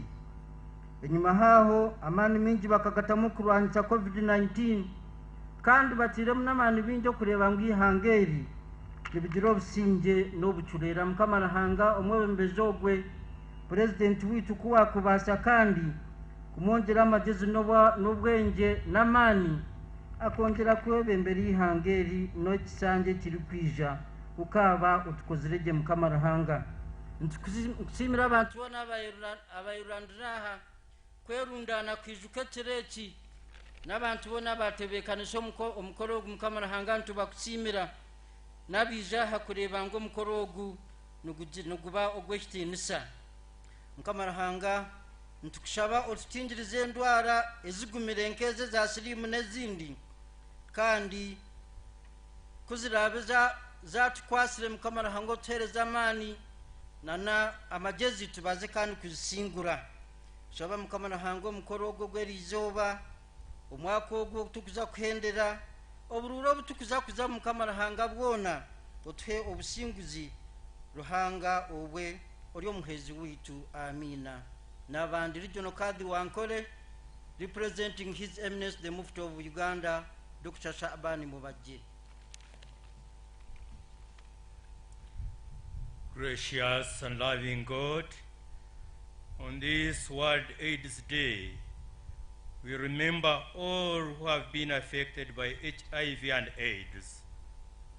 Grant healing to those who are living with the virus, comfort to the families and strength to caregivers. Guide our leaders to make just and compassionate policies that ensure access to health care, protect human dignity, and end stigma. Inspire developmental efforts that address poverty and inequality and help build communities where everyone can live with hope and opportunity. Unite us in love, action, and solidarity as we work toward a world free of AIDS. Mukama otuhe obusinge bwawe, otuhe n'amasiko. Bless us on this day, and may Almighty God bless you, the Father, and the Son, and the Holy Spirit.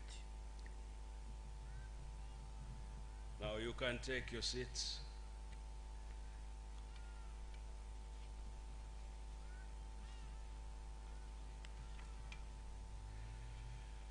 Our beloved guest of honor, Your Excellency, the Vice President, representing His Excellency, the President, the Honorable Ministers, Honorable Members of Parliament, the Chairperson and Director General, Uganda AIDS Commission, the AIDS Development Partners, esteemed religious and cultural leaders here present, district leaders of Busheji District, representatives of the civil society, invited guests, ladies and gentlemen. My name is Reverend Johnson Twinomzuni, the Bishop of Western Kole. I take the honor, our beloved guest of honor, to make a statement representing the province of the Church of Uganda for and on behalf of the Council of Presidents of the Interreligious Council of Uganda. The Interreligious Council of Uganda joins this government and the rest of the world to make and mark the 37th commemoration of the World AIDS Day and to reflect on the significant progress made in the fight against HIV/AIDS, including decades of scientific innovations and community activism. We stand with all those who have lost their lives to this deadly pandemic and all persons living with HIV. As we look to the future, Your Excellency, the national theme of building a sustainable HIV response to end AIDS as a public health threat has never been more critical in establishing durable systems than today.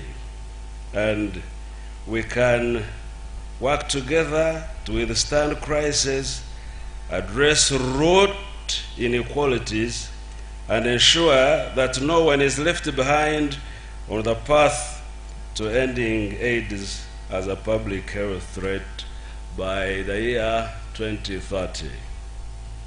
Your Excellency, The recent global policy shifts and the looming funding crisis threatens to reverse decades of progress as international assistance to the HIV and AIDS response in Uganda continues to wane. Yet, building sustainability requires bridging this financial gap and to further explore innovative domestic funding models to finance what is known to work for us. These funding cuts remind us of the need to strengthen and build a more resilient and locally owned health system while ensuring increased efficiency and maximizing the impact of existing investments, Your Excellency. We commend the government of Uganda and you, Your Excellency, as our fountain of honor, for moving swiftly to integrate HIV/AIDS interventions into the regular budgets of government, ministries, departments, and local governments, and prioritizing the development of local solutions to ensure long-term sustainability. This, in our view, will enable government to reach more people in need with holistic services and build resilient health systems that serve everyone, everywhere.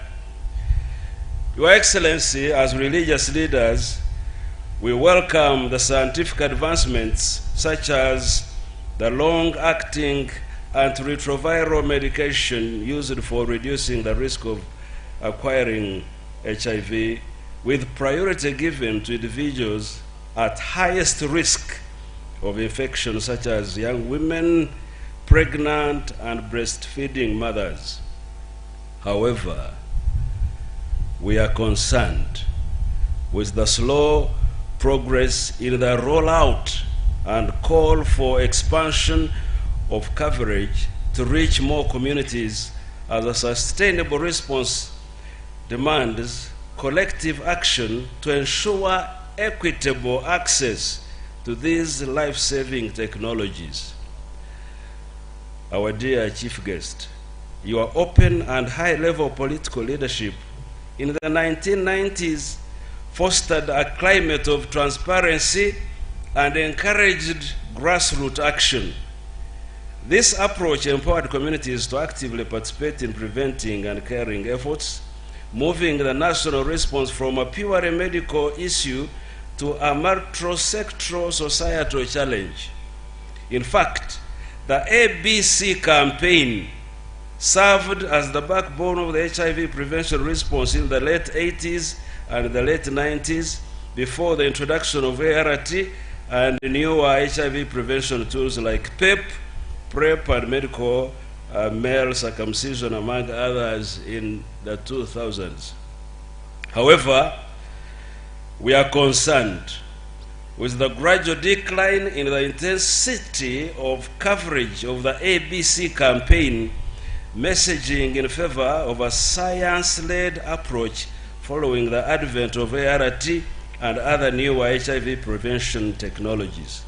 Consequently, Your Excellency, the young people born after 2000 who did not benefit from the ABC campaign have now adopted a culture of normalizing casual sex.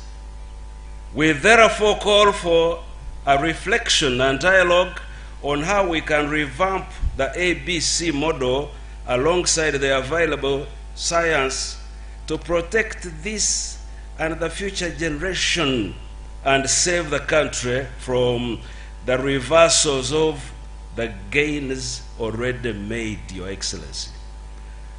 Fellow Ugandans, our current attitudes and complacence towards HIV in Uganda today presents serious challenges. Current statistics by the Uganda AIDS Commission show that southwestern Uganda, especially in Mbarara district, is becoming the epicenter of new HIV infections in the region. With the introduction of ART and other prevention technologies, most Ugandans now see HIV as a manageable chronic infection rather than an urgent public health threat. This is leading to increased infection rates in many parts of the country, even as funding for HIV and AIDS programs is declining. Your Excellency, let me now near conclusion saying that to build a sustainable response, we need to leverage on the existing resources in our communities, skills, knowledge, and practices which are available tools in ending AIDS, including places of worship as centers of spiritual and social transformation. We need to conduct HIV awareness education that is designed with the community in mind, so that the HIV is demystified and that the associated stigma, discrimination, and other barriers are broken down to facilitate effective action. As faith leaders, we believe that once the community is competent on matters of HIV and AIDS, their quality of life will start to improve from the point of community acknowledges the problem collectively and begins to take action. So as faith communities, we are committed within our mandate to ensure that at every level we support government and partners to build systems and structures that are responsible, responsive, and flexible, while ensuring all of us as stakeholders are engaged and are working with a long-term perspective of ending HIV as a public health threat by 2030. However, it is time to invest from resources that are locally available through innovation and improved resources pooling systems to build effective and sustainable response mechanisms and meet future health-related obligations. Our chief guest, I conclude. World AIDS Day 2025 reminds us to consider the ways in which we live between the challenges and tensions of the present and hope and expectation for a future of socio-economic transformation. Fellow Ugandans, HIV is still with us. And the scriptures remind us to keep alert, to keep awake, to keep vigilant and ready, so that comfort of the moment does not occlude our vision of transforming and healing Son of Righteousness dawning upon us. And finally, though the road to eradication of the pandemic around the world remains long, the signs of hope are clear. As faith leaders, we commit to ensure our sermons embrace compassion, inspire acceptance, and promote equity, as shying away from these issues will only perpetuate the circles of ignorance and prejudice that fuel the spread of HIV/AIDS. We also commit to serve as sanctuaries of hope and healing for those living with or affected by HIV. As leaders, Your Excellency, we have a higher purpose to bring revival and transformation to our country. We invite all the stakeholders to walk this path of building sustainable responses together, ensuring that no one is left behind in our collective effort to end AIDS as a public health threat. For God and my country, Right Reverend Johnson Twinomzune, Bishop of West Ankwere, Province of the Church of Uganda, for and on behalf of the Council of Presidents, Inter-Religious Council of Uganda. Thank you so much for listening. Thank you very much, Bishop. Let me introduce my brother. This is Bishop Emeritus Yona Mwesugwa Katonene, from whom I received the baton. I thank you, my brother. God bless you. Thank you very much, religious leaders. Now, Your Excellency, the Vice President, I had a bit of a protocol issue, especially with some group that is present, which I thought was part of the religious. But then since they did not join them, now I can comfortably place them.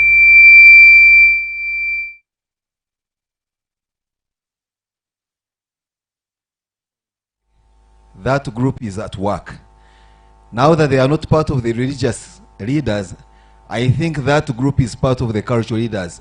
Nyabo ne group yombade nsabo mubire ku vice president. You will agree with me, I did not know whether they were part of the religious or the cultural groups, but since they did not join the religious, they are surely a cultural group. Muture nashmushtami.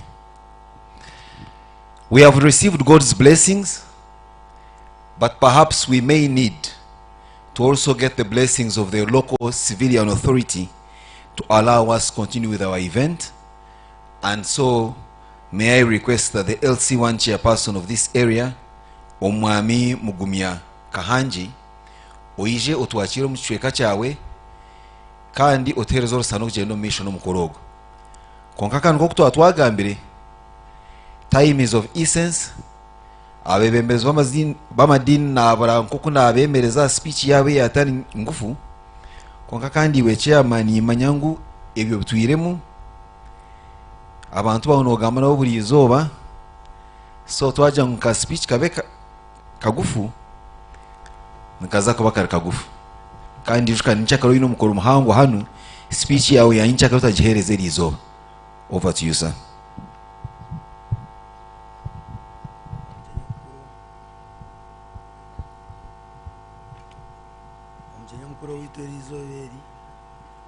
Vice President wa Uganda, ministers mwena bariya, members parliament abaroho, bakuru b'amadini mwena buri mwembi tinsabye amazina n'umugumya kahanje chairman LC1 wa Trading Center umwanya uko ninja kubacira umwanya uko omusero yitweji yatinda Trading Center kandi buri omwe mwena n'umukizo bakozaha kuterekana aho kuba sero yito nunje muno omujenya mukuru abwe turece kitiza kuzagurizaha narukwizuka kandi mukikozereje munonga ako bwiro bwinye muhorango muri kizinda ibyo tukizayo urwire wa AIDS konka abo kurwanisa munonga no kuburagorora ukacendera haturije munonga. Icya kabiri ubwo mwanya gumwiza kuzagurizamu tugwiniye rwaro no bakurwara amarwaro agutwine garahware mutansaba omusereji no mutano kanso yitu mutemu irwaro kiretero bwiro bwacendera ahani mbasimira president wihangeri abo amana guyatireho abo bwiro bwasiri mu bwizire bukaba honda ni sabantu umuntu akirwara tanaka kurogire kuko ko yayangize mu batkuzo mu marwaro kucebeza bamanyo bwire bwabo kandi emparana za ho mbantu buri umwe yaza kuraguza cyakoraje munonga abantu bamango burwire no bukizungu babura kuzana bukira batarabo kwecika bukozo family bakatera n'enganda kandi uburwire buri bukizungu acho nkibasimira kandi nkibasimira kugeza aho kuraguza burango burwire obu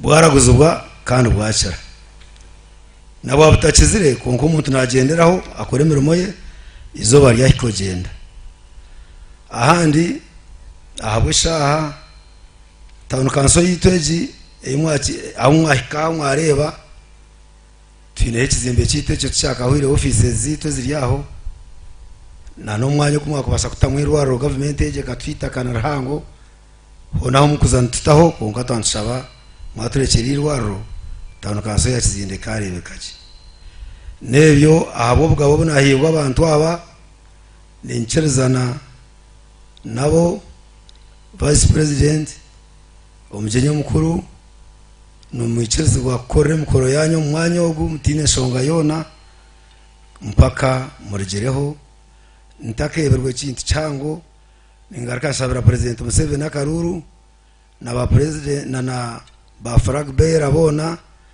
ahabwe kimina kintu cya movement mwena abaryokwe muri mwabahagira twasingana % mpango nebyo mukamagume nimwe.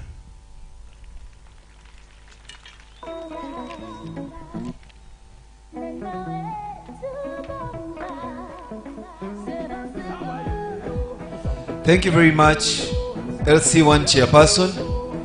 Your Excellency, the LC1's message was an interesting one.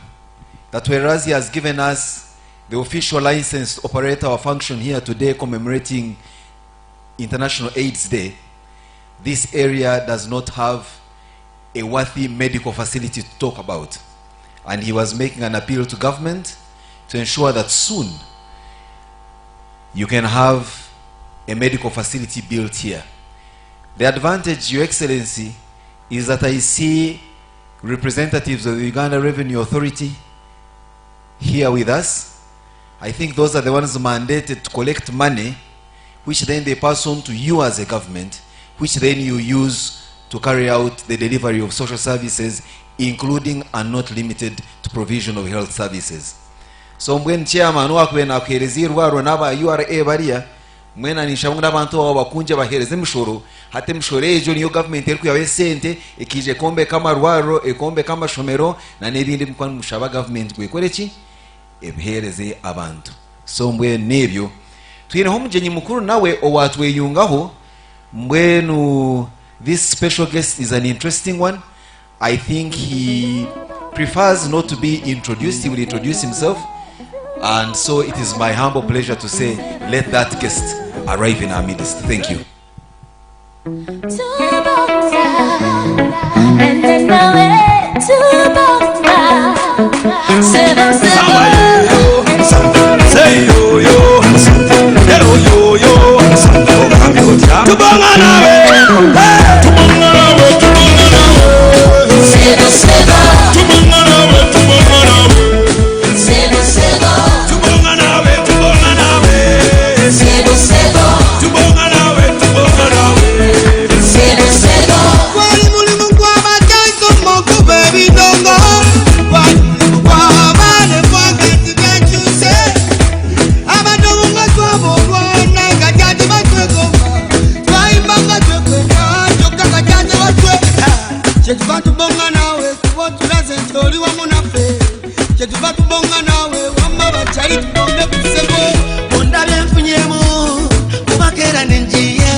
Yellow ability, stable stability, sebo sebo.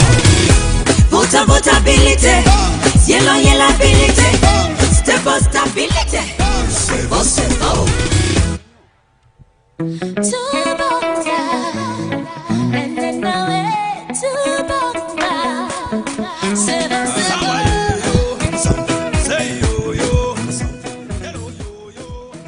Mwena hati ni jawa nyabushenyi ekirabe hinchaka tebeka chabanza kuba wiri izuba. So sebo twakwakira gendo mmisho.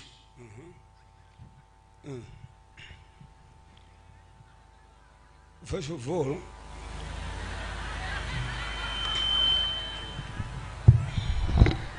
I want to thank the Minister for Presidency for coordinating the presidential fast track for ending HIV/AIDS by 2030. You can clap for her. When I was talking to my scientists, they told me we can end this AIDS by 2030 because in this Sabarwani, I fought these bad leaders like Hamini, then I fought polio, I fought Konye, I fought COVID. Then I told my son, we can also fight AIDS by 2030. So my people told me that, but the problem is these young people. They are very indisciplined, but no jemu. Especially those who do bad practices, like drinking. Because when you go out and you drink, Then after you sleep with people, you get HIV. And then you say, oh, because Moguru Termuenge. Oh. Now that's very bad. Because they even have a song, Moguru Terio Muenge Katugunywe Kate, but Turuganda yo, Teturi Shangayo Muenge. Because of drinking. Then there is also another bad practice that has threatened the young generation, and that is prostitution.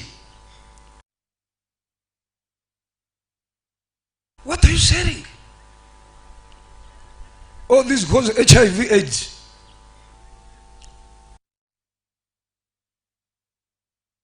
All the men, they call them what? Sugar daddy. Now what is sugar in you when you are infecting younger girls? Those things should stop. Because I want to make sure that we don't have HIV by 2030. So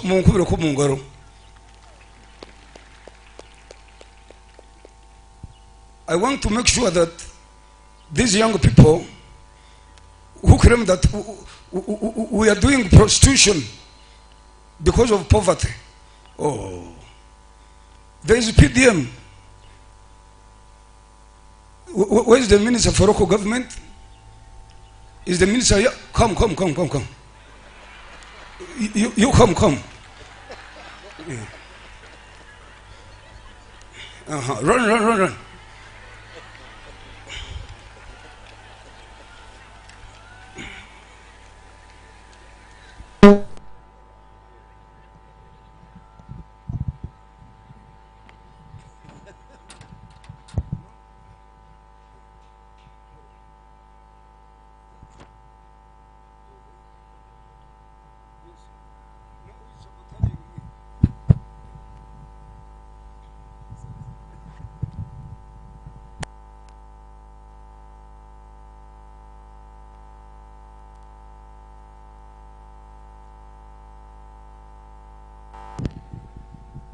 No, this must be from opposition. But I'm a fighter. So I want to make sure that you streamline HIV in the local government. I want to make sure that these young people who claim that they drink, they enter into prostitution because of poverty, make sure that next year they get PDM money.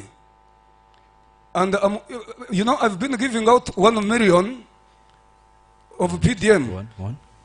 Now, because we want to end HIV by 2030, I'm going to extend it to 3 million. So I want to, you tell them, Babure. Thank you very much, Your Excellency.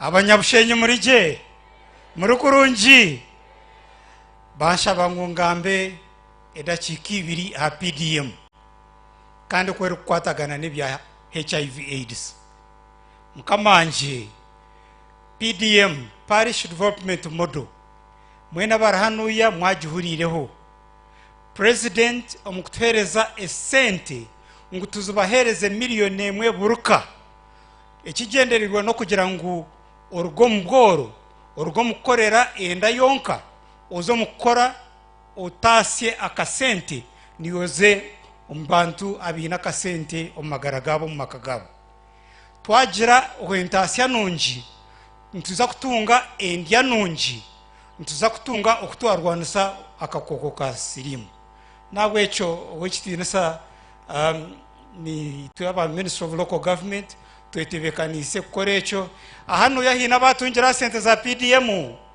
mwimukizo mukuru ogwo mukona barebe wekitinisa wabareba ebwa aragira ntuza kubugambaho mu cabinet kandi turi kutwabita umunkora we bari munonga. Now you have heard. So as I conclude, I want to thank you. Don't forget to vote for the man with the chauffeur on 15th January, so that we take Uganda as we protect our gains. Thank you very much.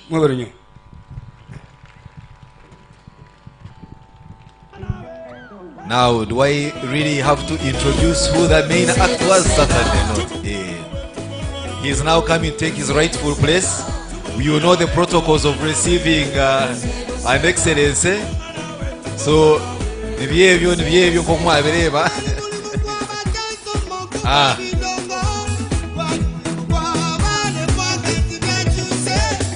that is the one and only teacher Pamire, who is acting role playing as President Yoweri Museveni, and as is the protocol, he takes a group picture with the dignitaries in the main tent.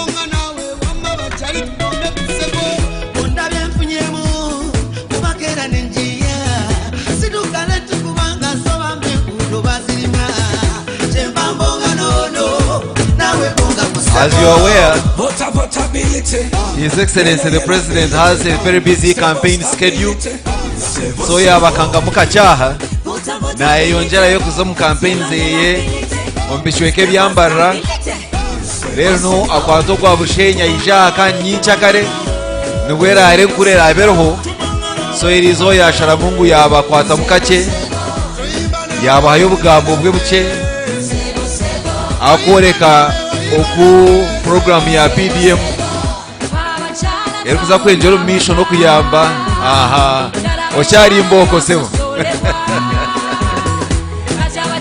sebo buuza ku bantu bo nga bwogenda mu campaign eddako. Very good.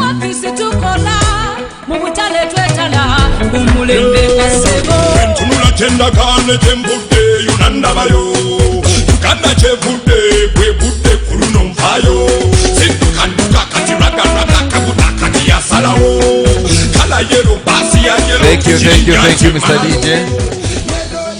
Thank you.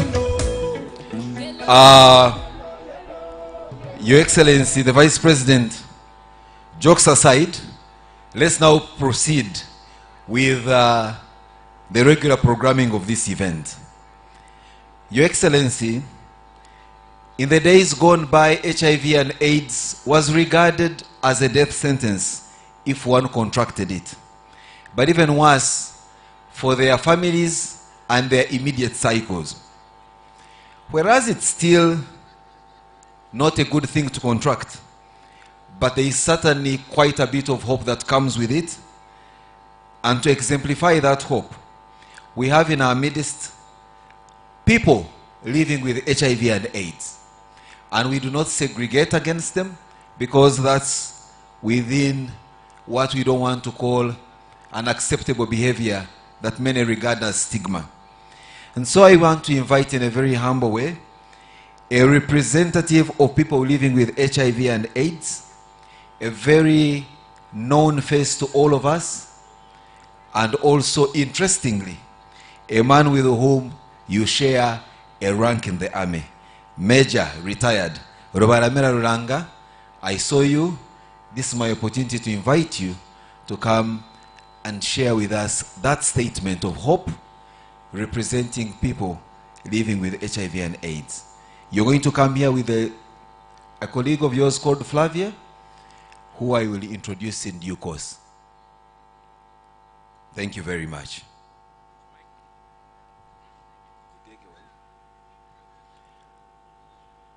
Has a statement HR Gayo Nani Shabangu Chairman LC5 wa Bushenyi District Obeno Itebe Kansa, because you'll be the next act after this statement of people living with HIV. Please come to the podium.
I would like to ride on the protocols which are already recognized in order to save time.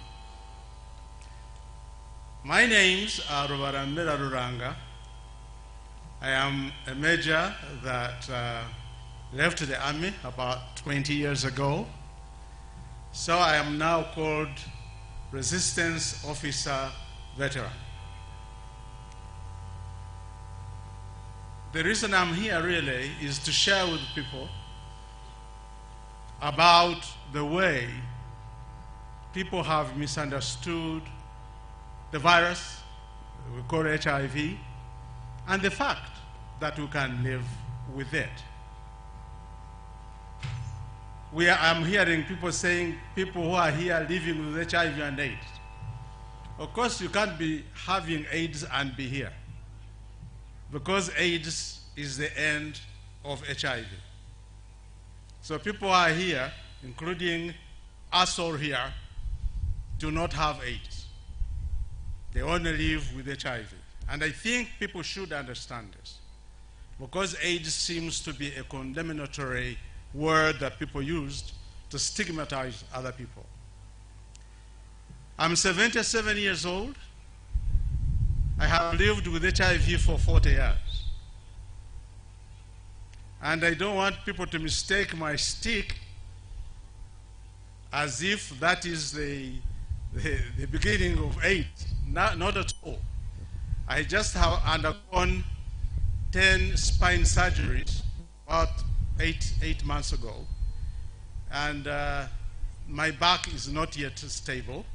But I do think I will eventually throw away this stick, because I am still a fighter, and I don't believe I will die of AIDS. I have always told people I will die of age, and 77 is enough for me to have gone. I'm lucky that I'm still living, and I want to tell people, those who are already having HIV, you don't have to fear. You only have to be ready to fight.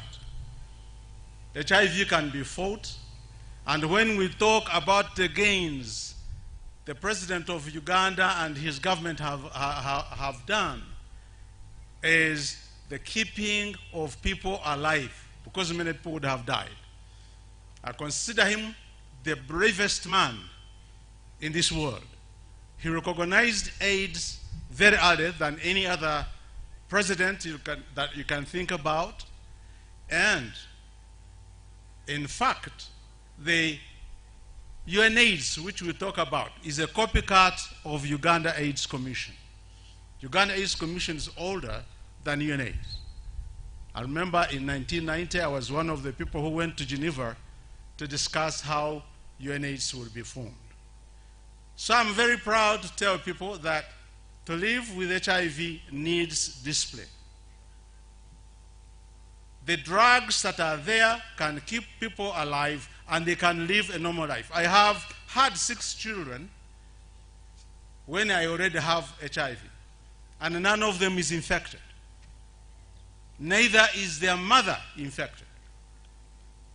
So the reason, this business of people being threatened, you know you have this, and therefore you won't have children. No, that's not true. We need discipline. We need to take medicines as prescribed. If we do that, there is nobody that's going to die of AIDS. We shall all die of age. After all, everybody shall die at one point. So, let us look at AIDS as something that this government has defeated. If they haven't, I wouldn't be alive by this time. 40 years? I would have gone. So, AIDS has been defeated, just like all these other communicable diseases that needed vaccines that now have helped all the young people to be around. Long time ago, children at 5 years were dying as if you know, they were flies. But today, the population has become big because of this help that the president has brought about. So, achievements are there, and we must protect them. Anyone who does not see this certainly does not have eyes, because there is a lot to be protected and it must be protected. I would like to end by saying this, that HIV is very expensive. I think those of us who have got HIV must help government to help us. Because when you infect a person, you are actually causing a problem to yourself.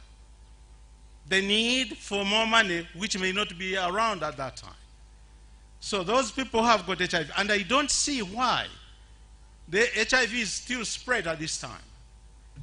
We are still 1.5 million people living with HIV,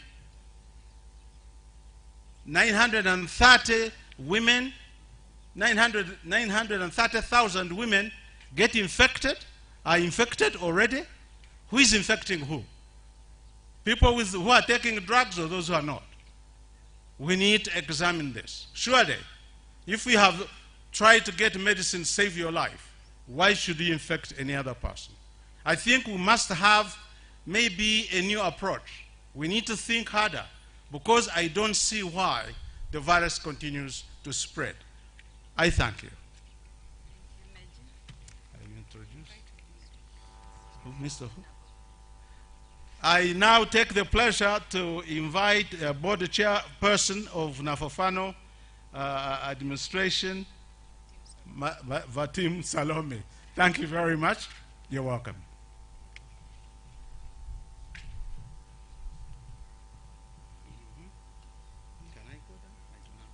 Yeah, you can. Thank you so much, Major, for that. The constituency, as usual, you're all welcome. Kindly come and join us. All persons living with HIV, standing in for their families, are welcome to the podium.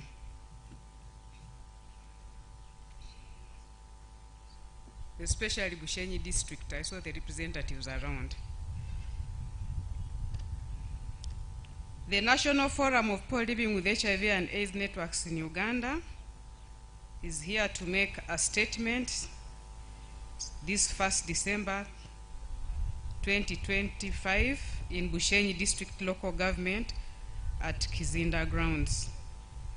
Our dear guest of honor, Your Excellency the Vice President of the Republic of Uganda, Major Retired Jessica Lupo, Minister in charge of Presidency, Honorable Babire Mili Babalanda, and all cabinet ministers present, Chairperson HIV Committee of the Parliament of Uganda, Honorable Netalisire Sarah Kayagi, and other members of Parliament present, Chairperson AIDS Development Partners Group, Chair and Director General Uganda AIDS Commission, LC5 Chairperson Bushenyi, and the district local government, political and technical leadership,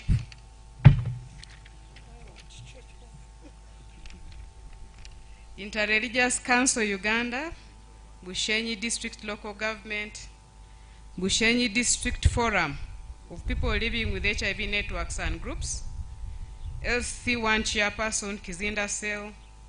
Ladies and gentlemen, all protocols observed. Good day to you all, and welcome to this World AIDS Commemoration 2025.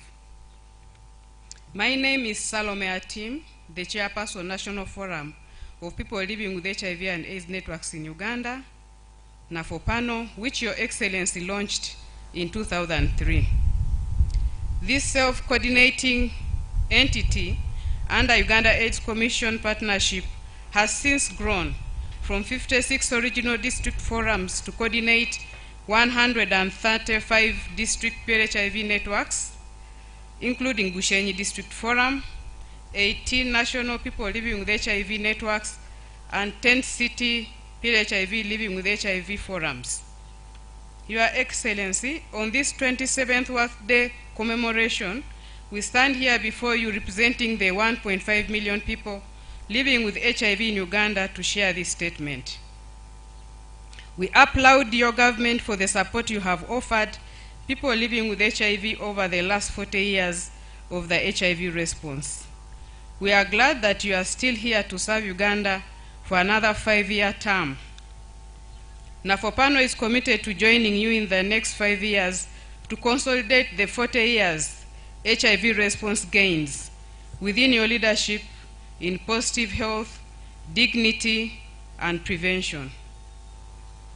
Your Excellency, today we mainly come before you to seek your support for 10 billion Ugandan shillings to secure land to build a home of champions living with HIV, to host the NAFOPANO Secretariat, which will contain a training auditorium, the PLHIV circle, and a wellness center. The purpose of our request is based on the following. We evolved from the shadows of 1980 to today. Hope, a journey of resilience and courage. Your Excellency, as we commemorate World AIDS Day, we reflect on Uganda's journey through the strain, pain, and crisis of the early HIV epidemic, a time when information was scarce, fear gripped communities, and death devastated villages.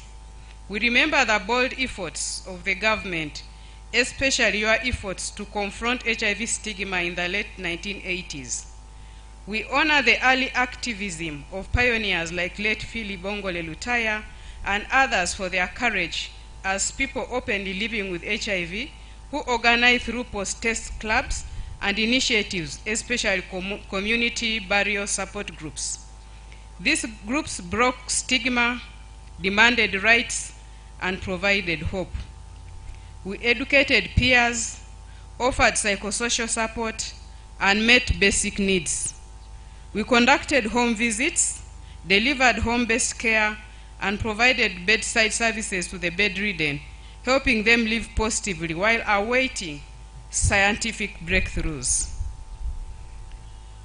While thousands died, we did not relent. We supported each other. We volunteered tirelessly as unseen public servants, partially heard, driven by Ubuntu and the strength of our social ties. We opened our homes to orphans, cared for them pro bono, and acted out of passion, born from pain, loss, and the determination to save lives while surviving. We recall our role in research projects and programs, offered blood and other specimens to advance science.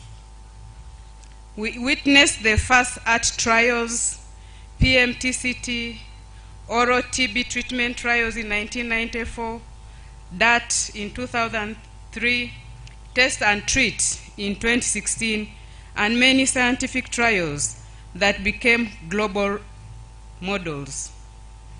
We gave ourselves freely because we needed to live, sometimes sharing doses of art just to see another day.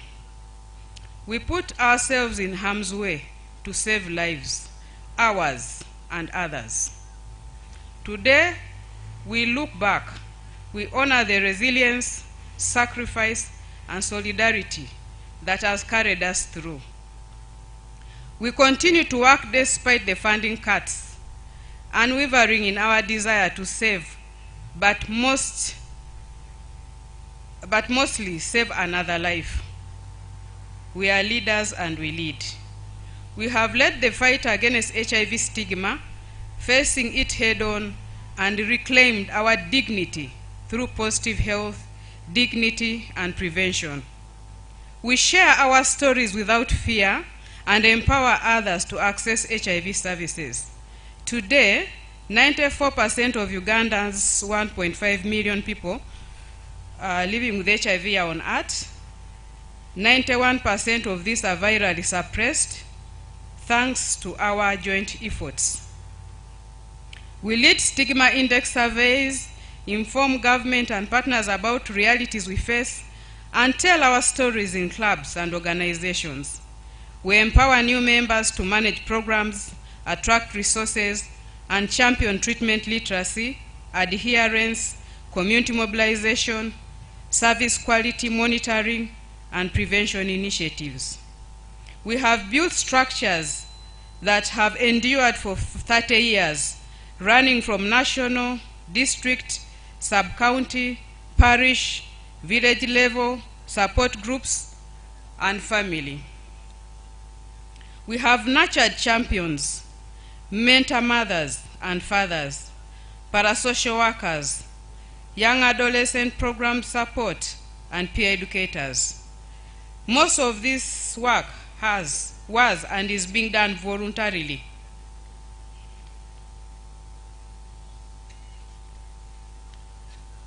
However, we are faced with funding crisis.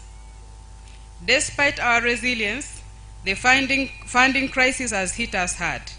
Prevention and education were paralyzed. Community initiatives like differentiated service delivery models froze. The Ministry of Health issued a circular on February 7, 2025, mandating integration and closure of standalone HIV and TB clinics. People living with HIV networks and associations, already demoralized, faced panic with reported long queues at facilities, recurrent art stockouts, reduced privacy and confidentiality, continue to live in fear. Adolescent corners, safe spaces, shelters, and drop-in centers closed or relocated to unsafe spaces. With funding cuts, the most marginalized were excluded again. People with disability, adolescent girls and young women, the older persons, among others. People living with HIV organizations and networks closed or now operate at suboptimal capacity. Discussions continue under the National HIV Response Sustainability Roadmap to secure intentional funding for community health workers and structures that have played critical public service role for the 40 years side by side with village health teams. The NAFO panel launched in 2003 to protect people living with HIV rights and ensure coordinated representation that has led for 22 years, mobilized 135 district forums, 18 national PLHIV networks, and 10 city PLHIV forums, is at the verge of erasure. Funding cuts led to paralyze PLHIV-led community interventions. Over 8,400 community health workers, majority people living with HIV, and staff layoffs, unmet infrastructure needs, and loss of livelihoods is being experienced. After 22 years, NAFOPANO vacated the premises in 2025 from a building that was condemned and now operates from Uganda AIDS Commission Resource Center while fundraising for a permanent home, a home of champions. In addition, many national and district PLHIV networks previously hosted by NAFOPANO have closed, further destabilizing the PLHIV community access to HIV and other related health services. Your Excellency, as we rise and recover, this is our call to action. With the National Forum of People Living with HIV and AIDS Networks in Uganda and our members, reaffirm our role as partners in the HIV response. We pledge to recover from funding cuts, mobilize resources, and continue support to the 200,000 PLHIVs not yet in care, 200,000 lost to follow up, and 60,000 non-suppressed individuals. We will sustain support to the 1.3 million people in care and guard jealously our 40 years HIV response gains. Your Excellency, to consolidate the above gains as stated earlier, we seek your support to secure a home to center our programs. With no home to operate from, coordination becomes difficult. We by this statement request for 10 billion Ugandan shillings to secure land and build a home of champions to host our secretariat, the training auditorium, the Pile HIV Circle and the Wellness Center, which is being projected right there. We call on government and partners to invest in supporting to restore the national Pile HIV programming to ensure sustained community mobilization, treatment literacy, psychosocial support and adherence, including requesting the district local governments, city councils and sub-counties, municipalities to offer space to host all the district or city forums and other sub-national forums, as well as other networks that have closed due to the funding cuts. Uganda public service pillars, especially peace and investment, should include people living with HIV as mutual partners in national development. As community public servants, we people living with HIV continue to demonstrate patriotism and solidarity, driven by a passion for promotion, protection, and respect for human values. As I conclude, Your Excellency, the people living with HIV leadership and I wish to meet you in person soon, if it is agreeable to you, to further share our proposed Home of Champion request and discuss how we can continue to complement government to eliminate HIV as a public health threat in Uganda. We the people living with HIV shall not surrender until HIV and AIDS is history. Together for positive living. Thank you.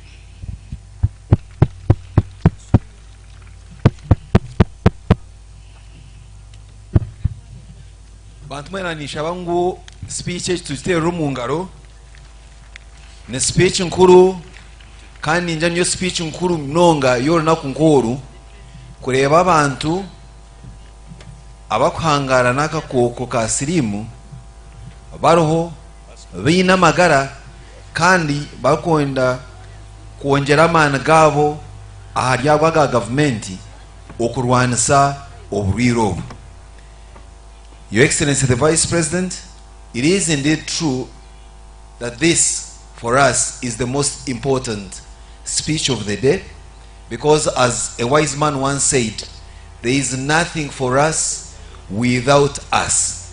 And so this is what the message from people living with HIV and AIDS are saying on such a day, that you will not come here as a nation to commemorate the International AIDS Day without their voice being heard as people living with HIV and AIDS. And in fact, as you heard in their speech, they now call themselves champions. So the champions and your leadership, please proceed and go shake the hand of the Vice President.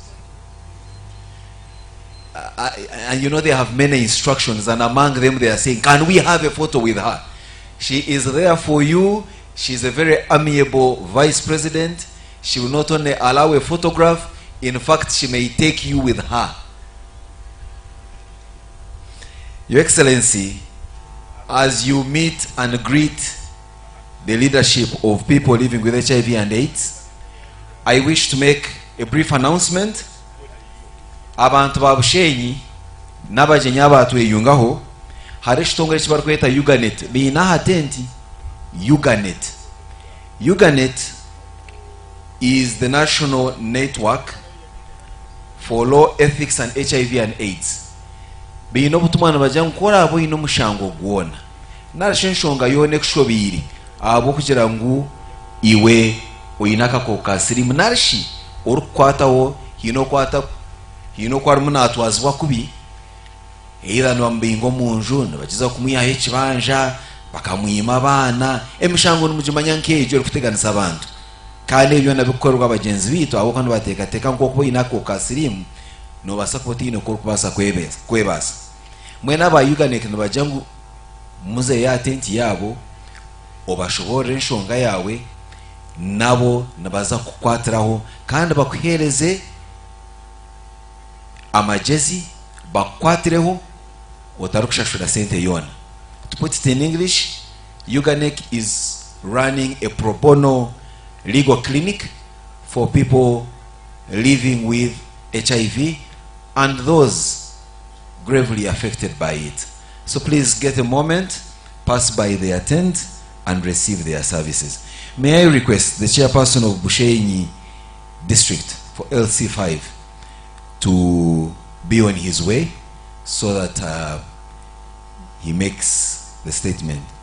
Sebo nahura nabakweta governor wechwekeji lazima bwa governor no busha mbwen sebo twakwakira ngo ije mwamba saja baraba haje ibigambo bice ebwa tuganira ukureba mukama wihanga vice president. Chairman wanyu mutero mungaro bantu mwe tumwamushemerwa. Thank you very much, Kagambizi Umukoro. Our chief guest, none other than the Vice President of the Republic of Uganda, who is representing His Excellency the President, His Excellency Yoweri Kaguta Museveni, Member of Parliament and Ministers present, all protocol observed. Your Excellency, the Vice President, we have a number of people, but I want first to recognize my fellow chairpersons who are here to commemorate with us. We have these chairpersons of Southwestern region.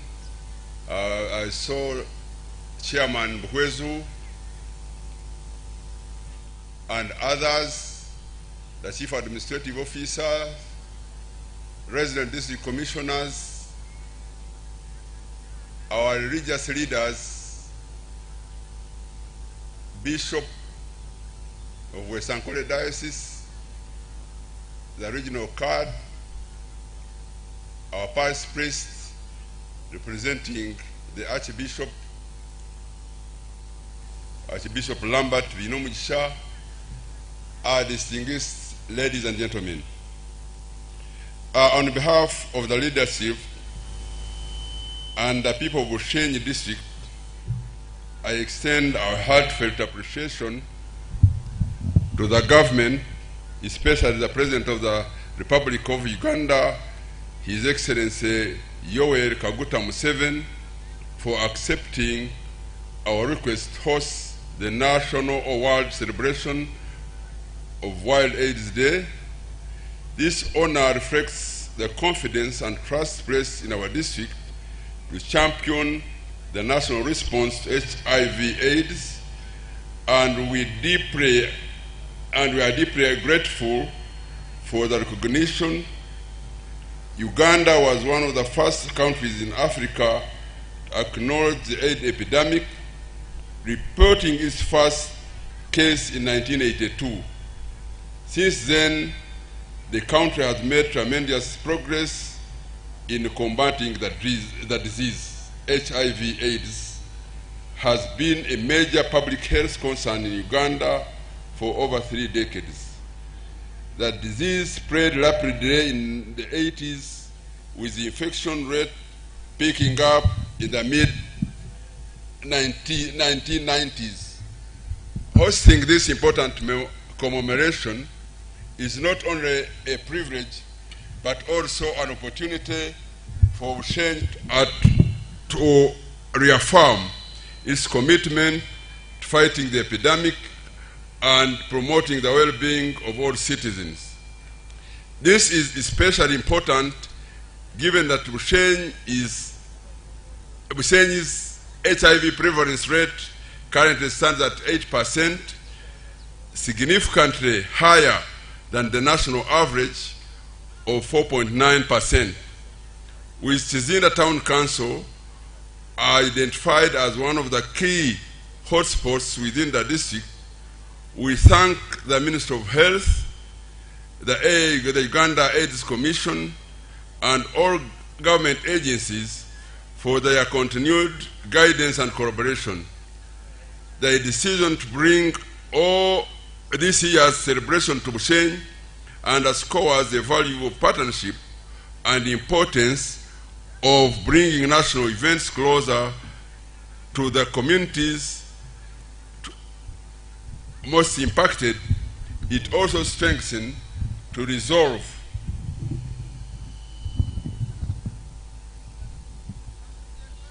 to intensify care, treatment, and support services across all sub-counties and sectors within our district, particularly in hotspot areas that require heightened attention and resource allocation.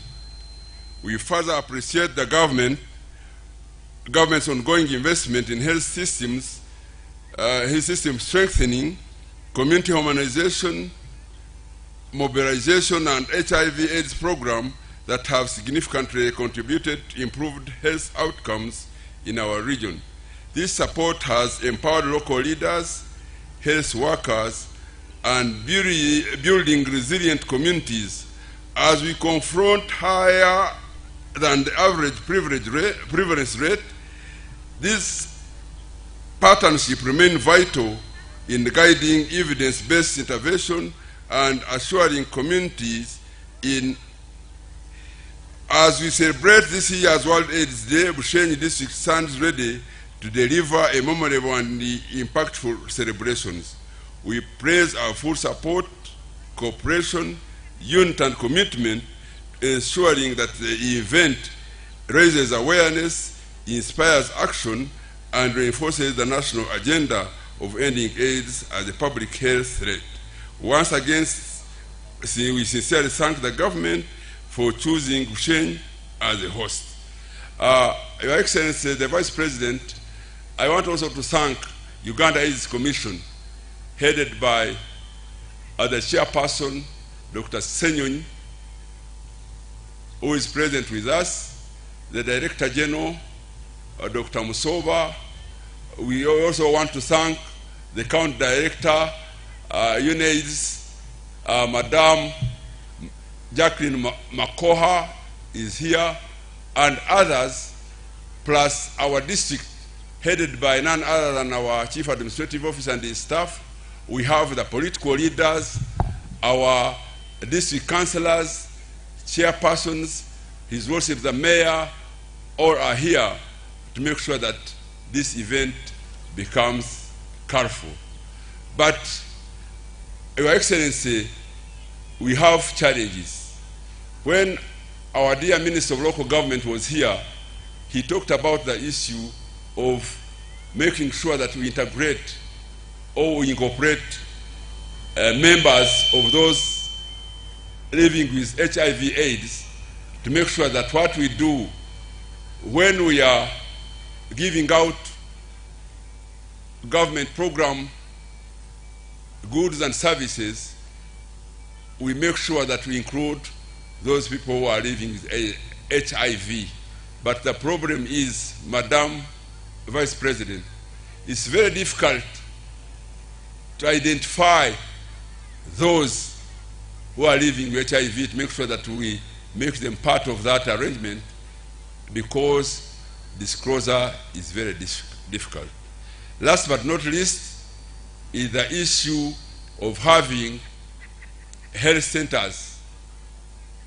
Abishemwe abaryaha obuzibu obutwine kandi obutwenda mukuru w'ihanga ayazwekirwa Vice President omuchwekomu ekyakizinda Town Council tutwine mu health center 3 nka policy ya government kwegamba kandi twe nka Bushenyi local government we have already allocated a place in Kigoma irwara yo ehiryaza nani nja mutero mu ngaro n'ekintu niwarataka kigambi ekyamuheru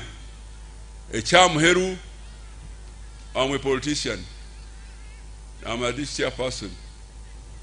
Nani nyenda abarya of protecting against is been achieved by the NRM government twenda every 15 teremze ikofira akaruru Museveni oye Museveni abeho kandi muhereze nesagarizi ezirabe ziri yero abo kuba yero nekora na yero nebyo kambendeza okubahanuya kandi mbeta tomorrow nyencha kare aha mwanya ngo gumwe tuza kuba twakira omukundwa witu His Excellency the President kandi akwatire NRM kibina kitwe bendera nyencha kare mwizo mbwingi tumusupporting ebendera egumerya higuru mukimanye Bishop Peter roba kugira ngo hari bendera ne bendera.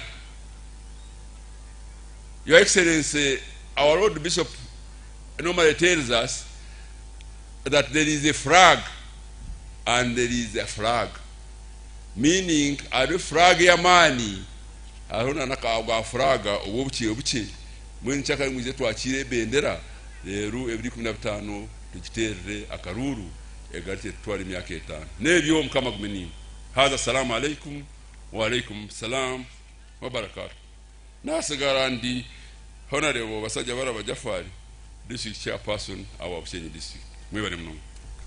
Thank you very much, Mr. Chairman. Your Excellency, whatever goes wrong today, now we know who to blame, who to hold accountable. And that includes whether the weather changes or not. So when Chairman wumwanyogu otwesere ngunoza to your host us, we hope and we continue to enjoy your hospitality and we hope that nothing goes wrong. Funza Funzum program here is over. May I now have the pleasure to make the following announcement. People of Bushenyi, the issue of HIV and AIDS is very important and dear to His Excellency the President, that he put it